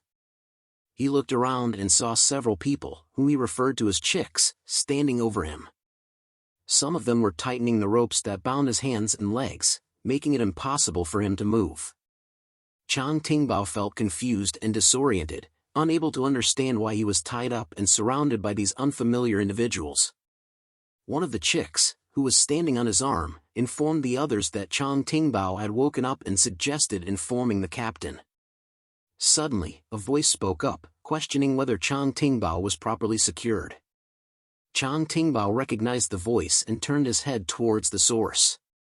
He realized that it belonged to the Korean he had met before. Damian told Bundle to think of better lines next time, but Bundle refuted back saying Damian sucked at acting. Panic started to set in as Liang Chao realized he needed to find a way to escape. Damian noticed that Chang Tingbao was awake and commented on it. He then ordered Bundle to pull up Chang Tingbao's sleeves. Bundle complied and started pulling up Chang Tingbao's sleeves. Damian revealed 3 poison darts and taunted Chang Tingbao, assuring him not to be scared as they hadn't even started yet. As Damian attacked him, he told Chang Tingbao that it would sting a little. Chang Tingbao felt the impact of the darts and heard notifications popping up.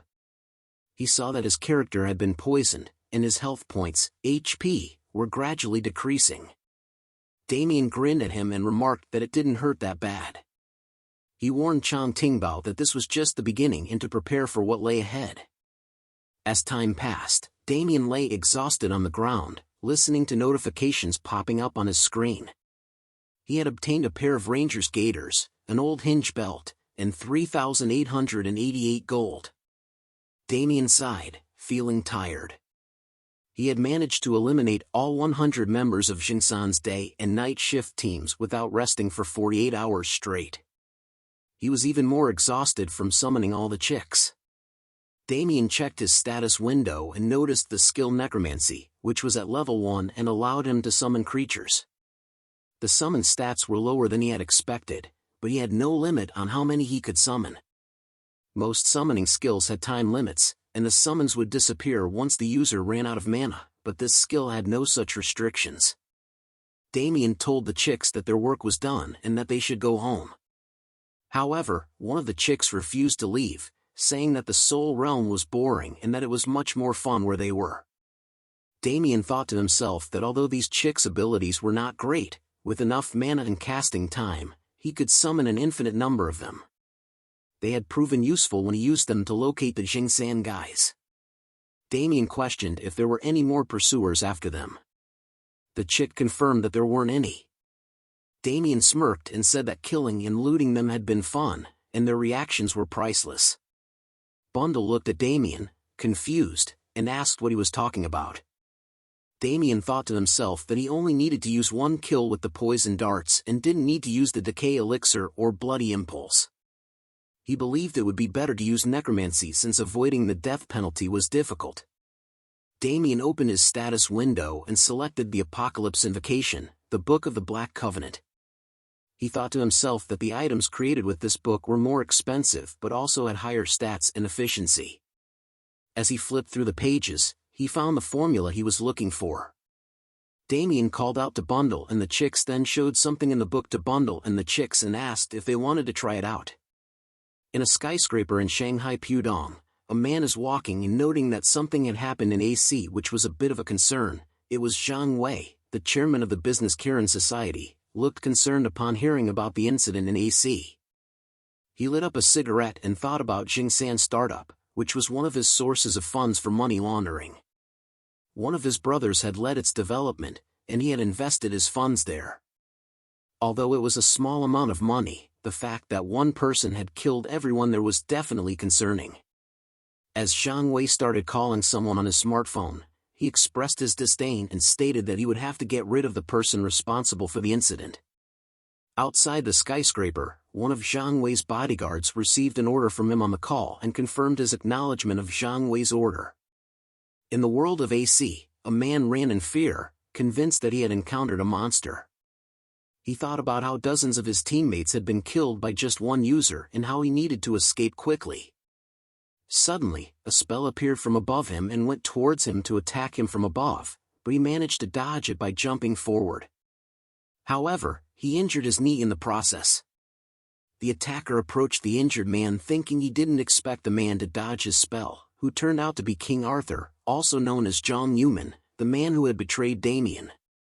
King Arthur complimented the man on his dodge and remarked that he wasn't a captain for nothing. The man shouted at him to stay away, but King Arthur just smirked and asked if he was scared. He reminded the man that this was what he and his teammates had wanted.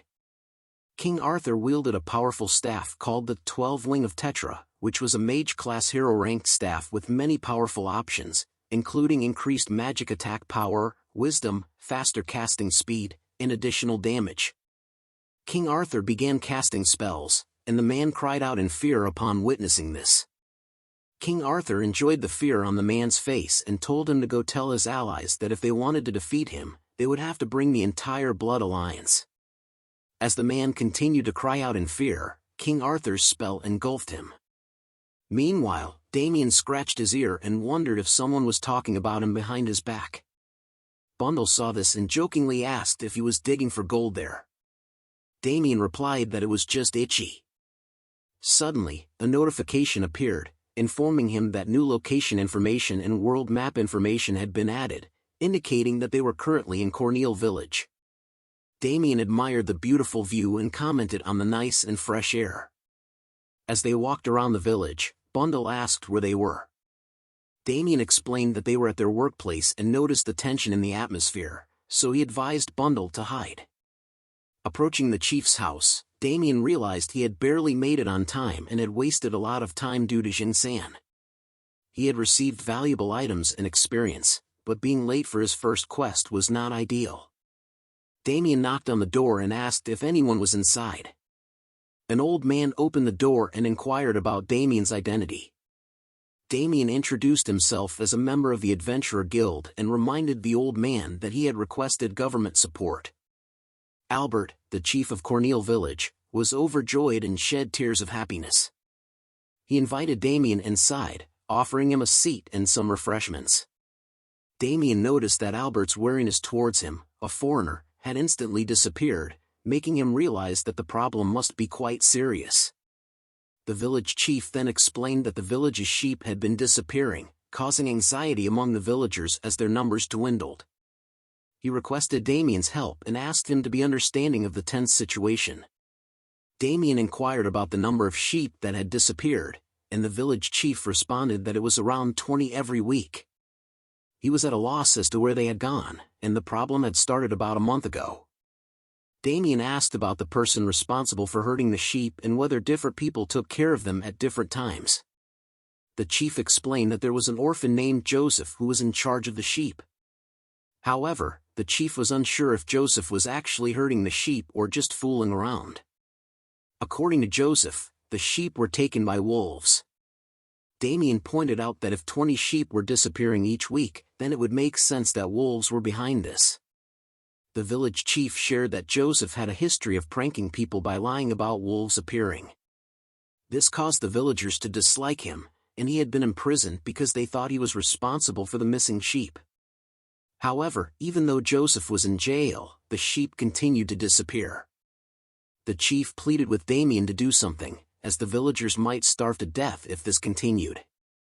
Upon hearing the village chief's plea, Damian agreed to help and asked to meet Joseph. With a smile, Damian promised to solve the problem quickly and find out what was really happening to the sheep. Damian wondered if he had arrived at the correct place. Bundle asked where they were, and Damian looked ahead, spotting 2 guards near a small house with a locked door. Inside, someone was banging on the door, claiming their innocence. The guard instructed them to be quiet, as Chief Albert wanted silence until the issue was resolved. Bundle inquired about the villagers' behavior, and Damian speculated that they probably believed Joseph was responsible. Though Damian was primarily interested in his reward, he found the circumstances unexpected. Joseph's guardian had recently passed away, and Joseph had been taking on odd jobs like herding sheep. Damian felt this was insufficient treatment for an orphan shepherd, particularly when the sheep were disappearing. He also noticed that this village appeared more reasonable than expected for a rural area in the middle of nowhere. Despite everything, he decided to meet the villagers. Damian approached the guard and greeted them with a simple hello. The guard recognized him as someone who had been speaking with Chief Albert. Damian confirmed that he had indeed spoken to Albert and inquired about Joseph's well-being. The guard replied that Joseph was doing the same as always. Inside the house, Joseph shouted for someone to open the door urgently. The guard pointed to the room and explained that Joseph was fine but had endless energy, which exhausted the guard. Realizing time was running short, Damian requested the guard to step aside for a moment, expressing his desire to meet Joseph. He then addressed Joseph with his fist aiming towards the door, cautioning him to move away from the door. Damian prepared to swiftly punch the door, causing the guard to shout in worry, questioning his actions. The door blasted open, revealing a boy inside as Damian asked him if he was Joseph while Bundle tells Damian it appears so. Damian informed Joseph that he wanted to ask him a few questions and asked if he had the time. Joseph looked bewildered and asked who he was. Damian introduced himself as a mercenary from the Adventurer Guild. Bundle chimed in, introducing himself as Bundle. Damian reassured Joseph not to mind the talking chicken and the broken door, acknowledging the unusual circumstances. Joseph found himself frozen, wondering what was happening before him. Soon, Joseph found himself sitting on a bed as Damian began questioning him. Damian had heard about wolves hunting Joseph's sheep, and Joseph confirmed the truth of the matter. He explained that there was an enormous wolf, much larger than a human, which he had seen hunting a bear. As they conversed, the guard burst into the room, filled with anger. He objected to Damian listening to Joseph's account, finding it absurd that a wolf bigger than a human would hunt bears. Joseph, however, insisted that he was telling the truth. Damian pondered the situation, considering the possibility that such occurrences could exist. Mountainous areas like this often housed various monsters and beasts. Damian decided to delve deeper into the matter and asked Joseph where he had witnessed this remarkable event. Joseph informed him that it happened at the peaks of the Caliph mountain ranges. He had seen a pack of these wolves there, and if Damian followed the peak and headed north, he would reach a wide plain. The location was situated at the end of the forest, making it relatively easy to find. Taking all this information into account, Damian nodded in acknowledgement. At that moment, notifications appeared, presenting a quest titled Caliph Peaks Wolves and prompting Damian to accept it. Damian, after accepting the quest, sprinted towards Caliph Peak, his mind filled with thoughts about the benefits of having excellent items and money. Bundle agreed, affirming Damian's sentiment. As Damian ran, he reminisced about the impressive set of witch doctor items he had obtained through the Apocalypse Invocation, the Book of the Black Covenant. The flame lizard bracelet boosted his defense and wisdom, providing some resistance to fire attacks. The bracelet's special ability, Flame Banquet, created flames for 30 seconds, continuously damaging enemies at the cost of durability. Nijawala's leather pants increased Damian's defense, health pool, wisdom, and provided some magic resistance. By consuming durability, the pants activated Dark Green Blessing, which increased casting speed, mana regeneration, and stamina recovery by 100% for 1 minute. The Golden Rabbit sandals boosted Damian's defense, increased his agility, and granted an increase in moving speed. By consuming durability, the sandals triggered Golden Flash of Light, exponentially increasing Damian's first step speed by 10,000%. Damian recognized the rarity and value of such exceptional equipment, emphasizing that they couldn't be simply purchased with money. It had required a significant investment of hundreds of thousands of gold, as well as rare ingredients not readily available on the market. Damian realized the importance of having superior equipment, especially since the area he was heading towards was inhabited by monsters with levels exceeding 30. Damian came to a stop, a smile spreading across his face as he gazed ahead, saying he had found it. A notification appeared, indicating that new location information had been added, revealing their current location as the peak of the Caliph mountain ranges. Taking in the surroundings, Damian noted that it resembled a place where a wolf den would be and that the place was huge. The area was filled with boulders, creating numerous blind spots, and that there were cliffs several meters tall. He looked at the gap in front of him, which seemed too small for a wolf larger than a human to pass through. Nevertheless, he acknowledged that Joseph had claimed to have seen them with his own eyes. Without hesitation, Damian commanded, "Come out." A notification appeared, introducing a witch doctor skill called necromancy. As Damian activated the skill, multiple summoning circles materialized in front of him. Meanwhile, a group of adventurers was climbing the same peak as Damian. The party leader, Seo Hyun, urged her team to prepare, assuring them that they were close and would reach their destination soon. However, user God from afar questioned if there was anyone already present. Seo Hyun replied that she hadn't come across any information about someone successfully raiding this location, indicating that the quest had not been cleared yet. God from afar expressed his determination to take on the challenge, while user Selling Heal S500 raised concerns about defeating the powerful Great Wolf King. God from afar tells him that killing the boss was why they were here, but Selling Heal S500 tells him that he had heard that the boss was extremely strong. God from afar reassured him, confident in his own experience and abilities, claiming that the monster wasn't intimidating and its patterns were predictable. He advised Selling Heal to focus on healing their party. User Gel Punisher interjected, urging the group to continue without further delay, suggesting that there could be others already attempting the quest. This comment annoyed God from afar, leading him to curse at Gel Punisher. Gel Punisher then yells at God from afar for cursing at him, but God from afar tells him that he said nothing, I was just talking to myself. Gel Punisher tells him to watch his mouth as God from afar agrees with him. He thinks about getting back at him later with an evil grin. Seo Hyun intervened, reminding them of the importance of their current objective. However, before Seo Hyun could finish speaking, surprise crossed her face as they witnessed massive explosions ahead.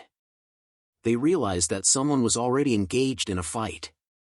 It was Damian, surrounded by his summoned chicks, battling the wolves. Damian observed the number of wolves and couldn't help but smile, remarking that there were quite a few of them. He seemed content with the situation, not complaining about the challenge that lay before him. As the wolves continued to emerge from the narrow cracks, Damian was taken aback by their sheer numbers. He wondered if they lived between the boulders, comparing the bottom of the cliff to an ant's nest, only filled with wolves instead. Observing the increasing wolf pack below, Damian expressed his surprise. However, he quickly shifted his focus to the wolves in front of him, addressing them casually and remarking on their appearance. A notification displayed their information, identifying them as Caliph wolves. The notification described Caliph wolves as creatures that inhabited the peaks of the Caliph Mountains. Typically found in packs of 20 to 30, they were known to hunt in groups of 5 to 6, displaying high mobility and a tenacious nature when pursuing their prey. As the wolves attacked Damian, he swiftly reacted by summoning a decay elixir in one hand and fire in the other. He threw the concoction at the wolves. The attack hit its mark, causing one of the wolves to whimper. Shortly after, notifications appeared, indicating that the Caliph wolf's defense had decreased and its HP was gradually diminishing. Damian expressed satisfaction with the outcome, acknowledging that his strategy had proven effective. His stats windows were on point. Assessing his current situation, Damian felt confident in his abilities and equipment as he had reached level 34. He listed his current setup, including a +9 sashimi knife as his weapon, Bon Clay's poison-darted rooster as his shield, a wild boar helmet, Nijawala's leather pants as his bottoms, and golden rabbit sandals as his shoes. As Damian turned around, he noticed the wolves still behind him, which mildly surprised him. He commanded his soldiers, ordering them to prepare for an attack. The wolves growled at him in confusion and are surprised to see a figure appear on top of the mountain. Bundle, his loyal companion, confirmed readiness, and numerous chicks surrounded the wolves under Damian's orders. The chicks, armed with dart blowers, were poised for combat. Damian smirked, pleased with the effectiveness of his strategy. He mentioned the Bon Clay's poison-darted rooster shield, a rare item he had obtained. This shield had the special ability to transform the chick's default attacks into level 10 poison dart attacks, making it ideal for dealing with groups of enemies. Damian had invested a lot of money into turning the chicks to hold weapons using the Apocalypse Invocation, the Book of the Black Covenant, making it the best item to deal with groups of enemies. Damian acknowledged that he could handle the situation on his own but expressed a preference for letting his soldiers handle the task, as he was feeling a bit lazy. Bundle agreed, affirming Damian's sentiment. Damian aims a finger gun at the wolves, telling Bundle and his chicks to not allow even a single one to be alive. Damian then started the attack with a bang. As Damian unleashed his power and the chicks attacked the wolves with poison darts, the wolves started to fall one by one. Notifications flooded in, informing him that the Caliph wolves had been poisoned and defeated. Damian couldn't help but be impressed by the efficiency of his strategy, eliminating the wolves without even lifting a finger. He also noted that using the Bloody Impulse skill on the chicks compensated for their lower attack power and specs. Damian contemplated the skills he had mastered, shooting poison darts, decay elixir, and Bloody Impulse. He acknowledged that these skills had initially seemed ineffective or came with significant penalties, but now they proved to be quite useful as their levels increased. Bundle proudly declared that they had taken care of all the wolves, and Damian commended their efforts. He received notifications of items obtained, including wolf canines, gray eyes, and gray fur. However, Damian knew that there must be an alpha wolf somewhere, as Joseph had mentioned a massive wolf. He decided to check the quest details once more. Examining the quest information for Caliph Peak's wolves, Damian discovered that he needed to defeat 200 Caliph wolves, with 20 already defeated, and also defeat the Great Caliph Wolf, with 0 progress so far. The completion percentage stood at 0%, and the rewards were listed as the Adventurer Guild's mission completion package. The quest also carried a warning that failure could lead to the Terra Kingdom blaming him if the people of Corneal village were harmed. Realizing the magnitude of the task at hand, Damian acknowledged that it wouldn't be easy. Suddenly, a notification appeared informing him of Chick 34's death. He turned his gaze behind him as a massive shadow towers over him and saw a massive wolf growling at him, and another notification appeared, indicating the appearance of the Great Wolf King. As the Great Wolf King howled, yet another notification appeared, warning Damian to prepare for an ambush as the Wolf King summoned its pack. Stunned by the sight of the Great Wolf King, Damian exclaimed, "Holy shit! This many at once?" Bundle, filled with concern, asked Damian what they should do. Examining the information about the Great Wolf King, Damian learned that it was the dominant figure in the Caliph mountain peaks, having grown larger due to unknown causes. As the leader of the Caliph wolf packs, it possessed enough strength to take down a bear.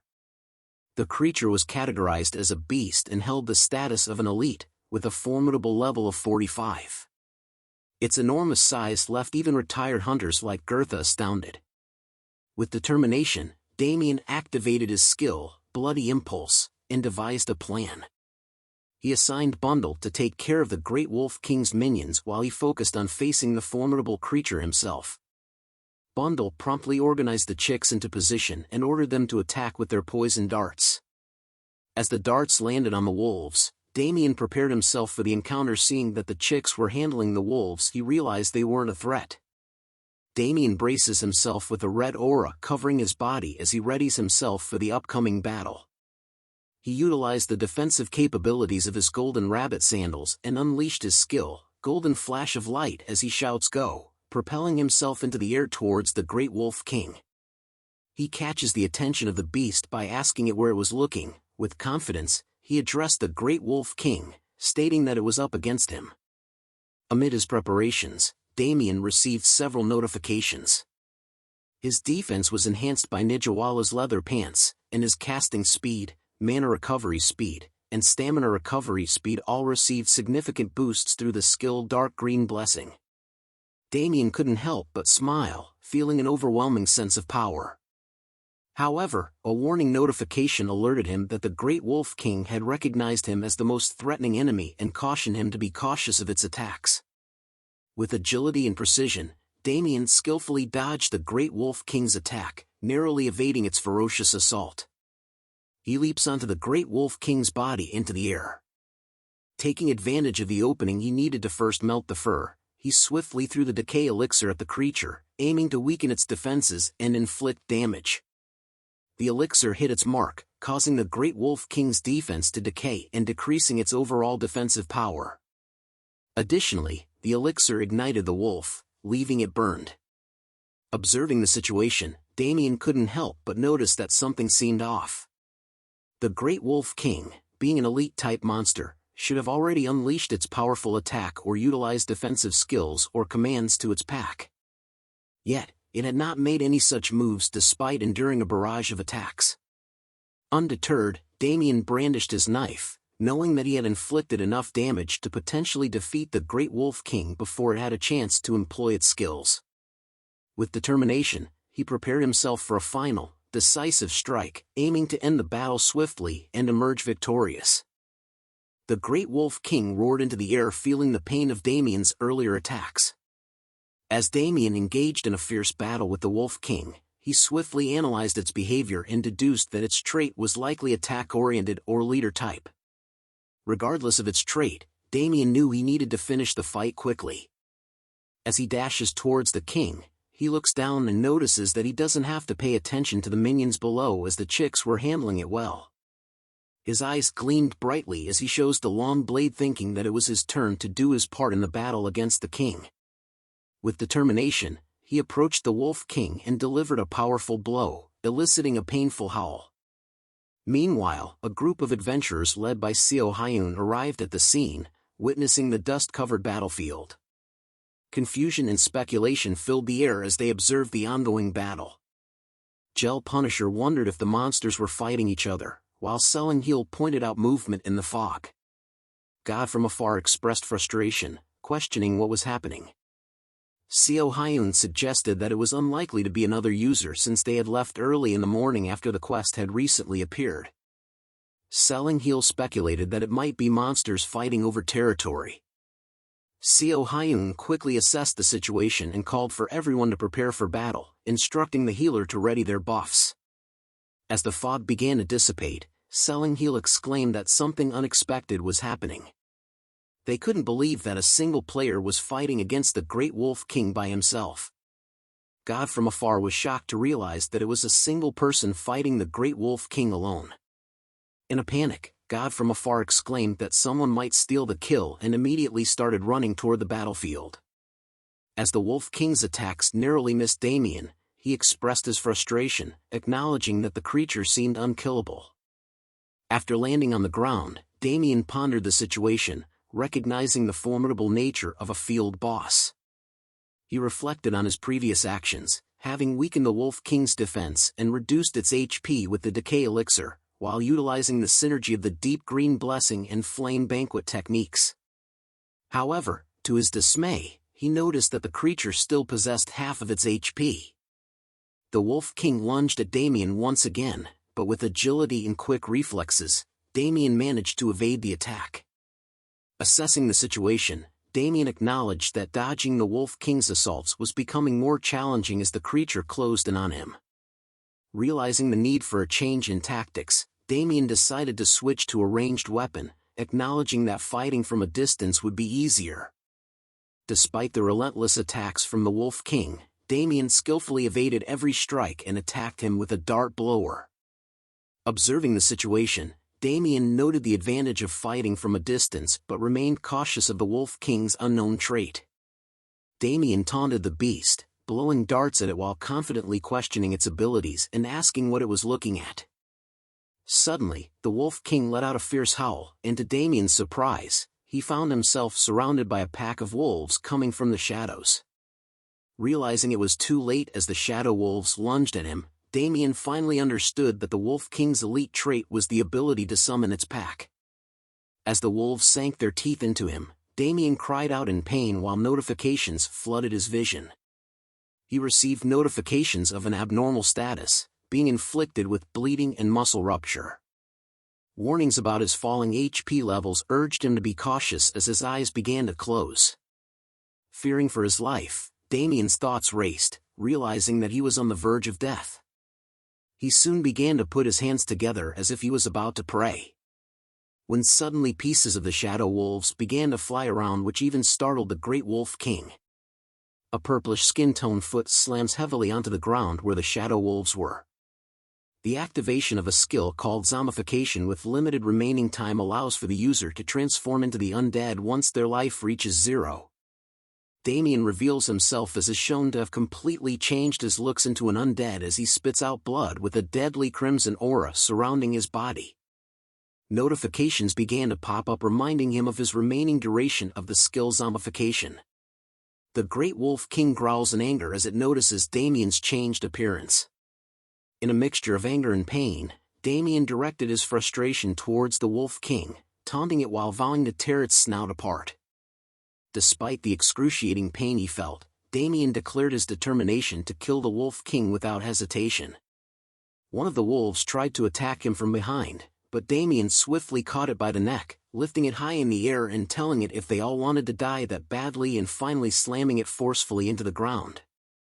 As the whimpering wolf lay defeated, a notification appeared, indicating that the Caliph wolf had been inflicted with bleeding and poison. Finally defeating a Caliph wolf. Damian's victory over the Caliph wolf was because of Plague Aura, a poisonous curse that affected opponents within a 3-meter range. The severity of the abnormalities depended on Damian's mana amount and the opponent's level.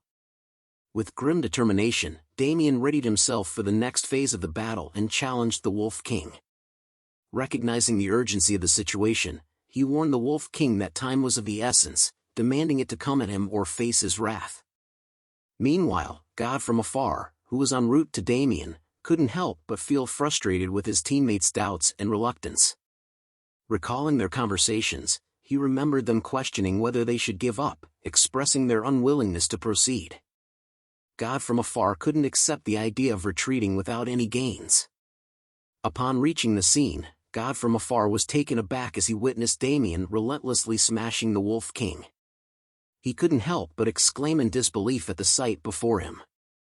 As Damian delivered the final blow, notifications flooded in, signaling his victory over the Great Wolf King.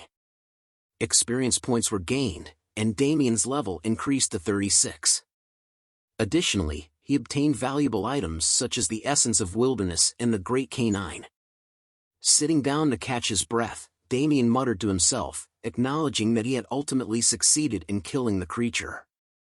Notifications continued to appear, indicating the acquisition of the wolf head leather and the token of heresy, as well as the completion of the quest Caliph Peaks Wolves. Damian was instructed to return to Chief Albert in the Caliph village to claim his rewards. Picking up the drops left behind by the defeated Wolf King, Damian recognized the value of obtaining the Essence of Wilderness. He also acknowledged the usefulness of the chicks in taking care of the additional wolves, resulting in his level increase.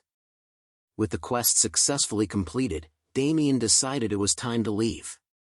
However, just as Damian was about to depart, he noticed something amiss and instinctively blocked an arrow with his arm. Damian examined the arrow lodged in his arm and quickly deduced that it was a catapult arrow, aimed directly at his head.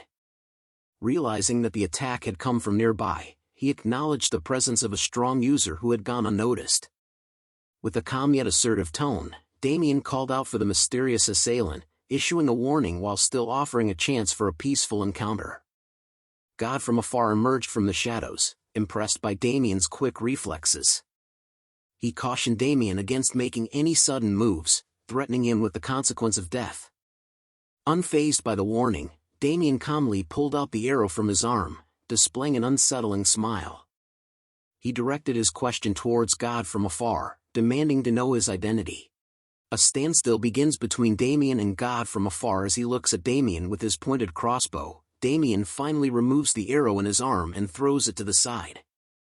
Damian examined God from afar's weapon and noticed its resemblance to the ones used by the Xingsan startup guys. He deduced that God from afar was a ranger class due to the crossbow and semi-automatic catapults, known for their mobility rather than raw destructive power. This realization made Damian somewhat confident that the encounter might not be as challenging as he initially thought. However, his confidence was short-lived as God from afar swiftly fired another arrow, grazing Damian's face and leaving a cut. Annoyed, God from afar reminded Damian to not move and to just listen to what he wants him to do. Damian wiped the blood from his face and realized that God from afar's speed exceeded his expectations. Judging from God from afar's agility and superior equipment, Damian estimated that he was likely at least level 30, surpassing the Xingsan guys in both skill and gear. God from afar, pleased with Damian's realization, had a smile on his face. Meanwhile, Damian received notifications that his zombification was wearing off, and he understood that God from afar had intentionally waited for the skill to expire. It became evident to Damian that he was facing a formidable opponent. God from afar acknowledged Damian's accomplishment of killing the Great Wolf King as a close-range fighter and expressed his surprised admiration. Damian wasted no time and directly asked God from afar what he wanted. In response, God from afar expressed his frustration, telling Damian if he really didn't know what he wanted.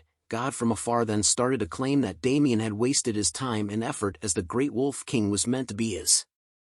He demanded that Damian hand over everything he obtained from the Great Wolf King, including his equipment, and then he will let Damian live. Unfazed by the demand, Damian firmly responded with a simple nah. God from afar was taken aback by Damian's defiance, and Damian questioned whether God from afar thought he was crazy. Considering the effort he had put into killing the Great Wolf King, Damian wasn't foolish enough to give up his hard-earned rewards. God from afar, filled with anger, whispered die, but Damian couldn't hear it properly. God from afar shouted die. You bastard! And launched countless arrows at Damian. However, Damian skillfully dodged the attack, pleased that his provocation had worked. He activated his skilled bloody impulse, increasing his attack and movement speed by 200%. Formulating a plan, Damian decided to consume a healing potion and activate the skills Deep Green Blessing and Flame Banquet. Damian aimed to deal as much damage as possible while God from afar was still shocked by his evasion. Smirking, Damian noticed that God from afar's attack pattern was straightforward, allowing him to easily dodge and counter. He considered God from afar a loser and observed the reload time between shots and the brief pause before each fire. Meanwhile, God from afar grew frustrated, realizing that Damian was successfully evading all his attacks as he calls him a little rat and keeping his attention fixed on him. God from afar, aware that he was at a disadvantage and seeing Damian dodge his attacks easily, voiced his concern about potentially losing the fight. He also saw the way Damian was looking at him, like a new man in prison where everybody is waiting for him to drop the soap.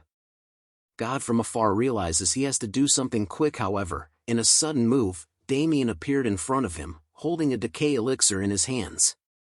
Damian confidently declared that he could see all of God from afar's attacks and promptly threw the elixir at his face. God from afar fell to the ground, coughing, and realized that the damage inflicted by the elixir was less than he had expected. He received notifications indicating that he had been inflicted with poison, his armor had corroded, and its durability had decreased. Frustrated, God from afar exclaimed in frustration, shouting, "What the hell is on me?" Realizing that Damian had damage over time and defense debuff skills, despite being a close-range fighter.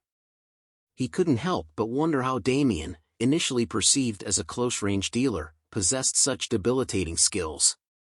Damian, once again equipped with a decay elixir, confidently approached God from afar, warning him that he would need to soak him once more, warning him that he was gonna die if he doesn't block this attack. As Damian struck him with the elixir, another set of notifications appeared, indicating that God from afar's armor had further corroded and he was now inflicted with the burn abnormal status. Additionally, God from afar's elite hunter bow gun was destroyed. Looking at God from afar, Damian taunted him, asking if he was ready to die. Enraged, God from afar retrieved his crossbow and declared his intent to kill Damian. Damian, noticing the weapon in God from afar's hands, recognized it as a heavy hunting arbalist typically wielded by high-ranking adventurers. Damian questioned whether a ranger like God from afar, whose best skill was speed, could effectively use such a destructive weapon. Damian continued to taunt God from afar, questioning him if a ranger with his weak skills could pull off using that weapon. Fueled by anger, he wonders how long Damian can stay arrogant for with his new weapon pointing at him. God from afar takes a shooting stance and attacked Damian with an arrow, but Damian managed to dodge the attack, narrowly avoiding harm. To his surprise, the arrow exploded upon impact, creating an unexpected blast. Confused by the unexpected nature of the attack, Damian realized that this weapon was different from the heavy hunting arbalist he was familiar with.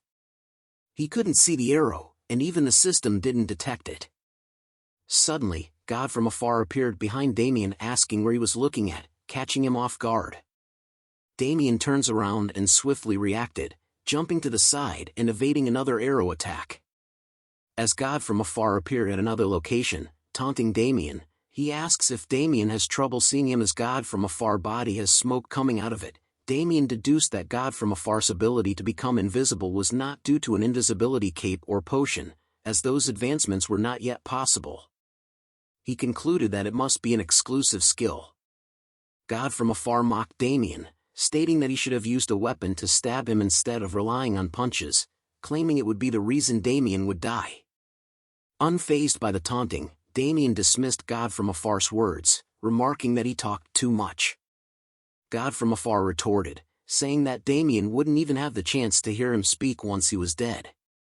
As God from afar started disappearing, he provocatively urged Damian to try holding on for longer, confident that Damian would not be able to endure. Damian, now aware of God from afar's skills, including the invisible bow shot from the Dark Hunter skill set, dodged multiple arrows. He realized that these skills allowed God from afar to remain invisible while rolling on the ground and made use of the heavy hunting arbalist much quicker. Damian understood that the key to overcoming this challenge was to end the battle swiftly. The intense battle between Damian and God from afar reached a critical point. Damian, utilizing his defense, golden rabbit sandal and the skilled golden flash of light, swiftly closed the distance between them, surprising God from afar. In a swift movement, Damian plucked some of God from afar's hair, causing him to shout out in pain. God from afar, in a mixture of anger and disbelief, questioned Damian's actions, calling him a psychopath. Damian maintained a serious tone and offered him one final chance to apologize, urging him to think wisely and consider his actions carefully. However, God from afar responded angrily, questioning Damian's sanity and expressing his refusal to apologize. But before he could finish his sentence, he experienced a sharp pain and realized something was wrong with his heart. Damian, with a smile on his face, remarked that the effects of his actions were indeed quite effective. Holding a voodoo doll in his hand, Damian asked mockingly where he should stick it. God from afar, filled with horror, asked Damian what he was doing. Damian, with an evil smile, responded that it was quite obvious, it was God from afar's own body that he was manipulating with the voodoo doll. Seo Hyun and Selling Heel were reflecting on recent events. She asks if that was God from afar who had been launching a series of arrows and what has happened, but now there was an eerie silence. Suddenly, a piercing scream startled them, and a notification appeared, showing God from afar's diminishing HP. Observing the situation, Seo Hyun expressed her concern about God from afar's rapidly decreasing HP. The group realized that something was wrong and feared for his life. Gel Punisher voiced his frustration, questioning what was happening. Selling Heel added that if things continued this way, God from afar would meet his demise. Seo Hyun decided to investigate the situation firsthand, disregarding Gel Punisher's advice to think things through.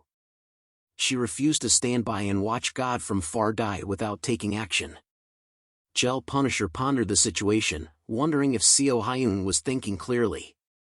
He acknowledged that God from afar was a strong player and unlikely to be easily defeated by another user. The rapid decline in his HP indicated the presence of a formidable adversary.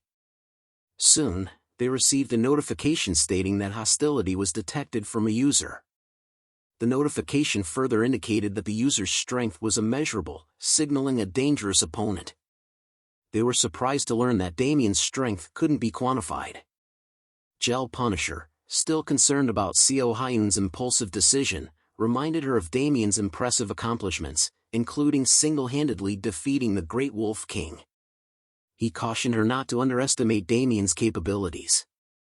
However, Seo Hyun paid no heed to his words and instructed the group to prepare for battle.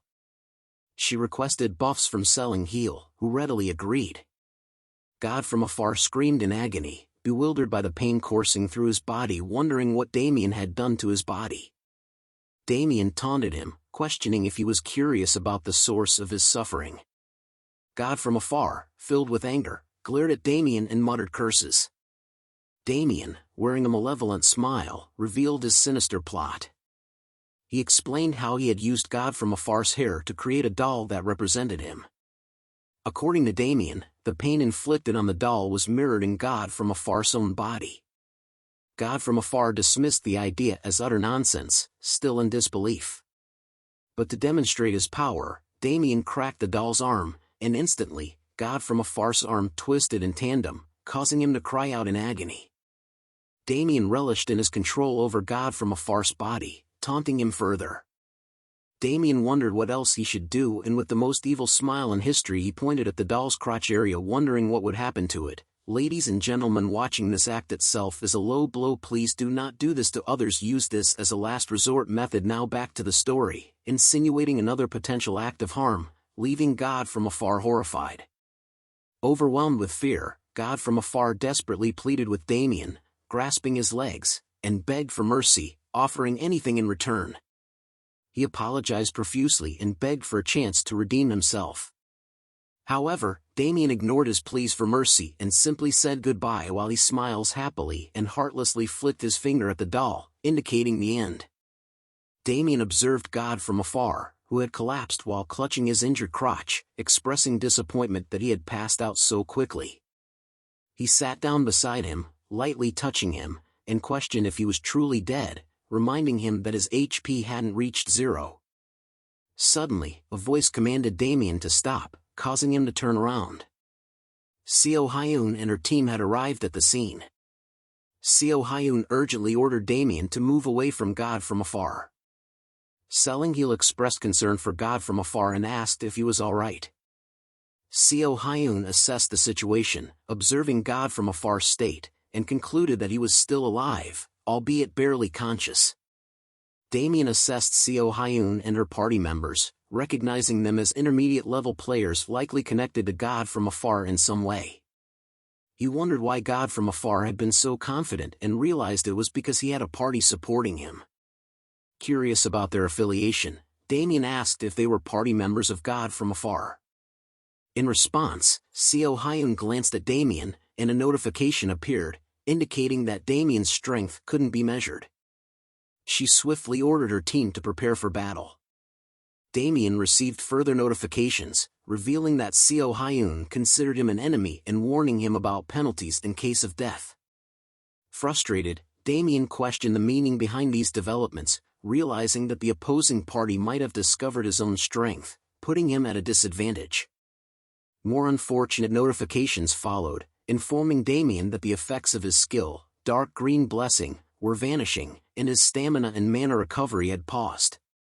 He realized he had depleted many resources during the previous fight and needed time to let his skills cool down. Attempting to initiate a conversation, Damian suggested they talk first. However, Seo Hyun forcefully silenced him, labeling him a murderer and accusing him of killing numerous users. Damian realized that the situation was not going as smoothly as he had hoped as he thought of them as not being agreeable. Damian interjected, asserting that it was actually their party member who was in the wrong. He claimed that God from afar had demanded he drop all the items obtained from the Great Wolf King, along with his own equipment. Damian believed his actions were justified in response to God from afar's demands and suggested that they should take responsibility for their party members' actions. He insinuated that they might have ordered the attack against him. Indignant, Seo Hyun denied the accusations, vehemently stating that they were not the kind of people who would engage in such behavior. Suddenly, everyone's attention was captured by God from afar, who had regained consciousness. He pointed his hand at Damian, leaving Seo Hyun to question his intentions. Damian recognized the arrow in God from afar's hand and realized it was a baby arrow, causing panic to spread across his face. Damian realized that he wouldn't be able to evade this attack and might need to sacrifice his arm. However, before God from afar could execute his attack, foam started foaming from his mouth, and a notification appeared, stating that God from afar had logged out. Damian received a notification indicating that he had committed PK. Damian, holding the doll with a pierced head, expressed his unintended actions, claiming he hadn't meant for it to happen. Seo Hyun responded with suspicion, accusing Damian of causing God from afar's death using spells. She believed that he had intended to kill him from the beginning. Selling-Heel expressed his disapproval, stating that he shouldn't even be considered human. Damian looked at them in disbelief and tried to explain that it wasn't his intention, but Seo Hyun silenced him, dismissing his words. She ran towards Damian, declaring that there was no need for further discussion and that he could make his excuses in hell. Damian contemplated his options as he equipped his wild boar helmet, realizing he had no choice but to face them. He regained his HP, and the cooldown on his skills had ended. He activated Blood Impulse, Flame Banquet, and Dark Green Blessing, preparing himself for the confrontation. Damian confronted Seo Hyun and warned her that they had started the conflict, reminding her not to beg for mercy later. He attacked her with his knife, but the healer cast a buff called Axolethio on Seo Hyun's sword. She successfully blocked Damian's heavy attack, leaving him in disbelief that such a thin blade could withstand his strike. Seo Hyun smiled and taunted Damian, expressing disappointment in his abilities. She questioned whether he had been going around killing other users with his weak-ass skills. As Seo Hyun continued to order the healer to keep buffing her, the healer cast various buffs such as Restore, Divine Aura, and Lux Gloria. Damian observed the situation and realized that there was no chance of winning unless he eliminated the healer first. Before Damian could further strategize, Seo Hyun dashed instantly and swiftly attacked him using the skill Undo Trois. Damian managed to block her attack with his knife, but he was taken aback by the advanced swordsmanship displayed by Seo Hyun. Damian noticed that the paladin was collecting all the buffs such as Will of Solidarity Reduction Armor and Shield of Trust as well, and realized that it would be extremely difficult to defeat them if they were heavily buffed, leaving him with only one choice.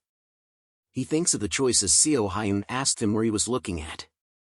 She rushes in to deliver the final blow, but with limited options available, Damian swiftly took out an elixir and threw it on the ground, forcing Seo Hyun to back away for a moment, while causing a thick fog to envelop the area. Seo Hyun looked around in surprise as the fog surrounded them, making the voices of her teammates calling out to her become faint and unclear.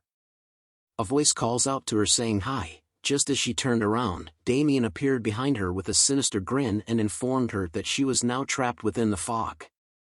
Thank you for watching the latest manhwa recap by Voice of Manhwa. Subscribe to be updated for future content. Like and comment to support the channel.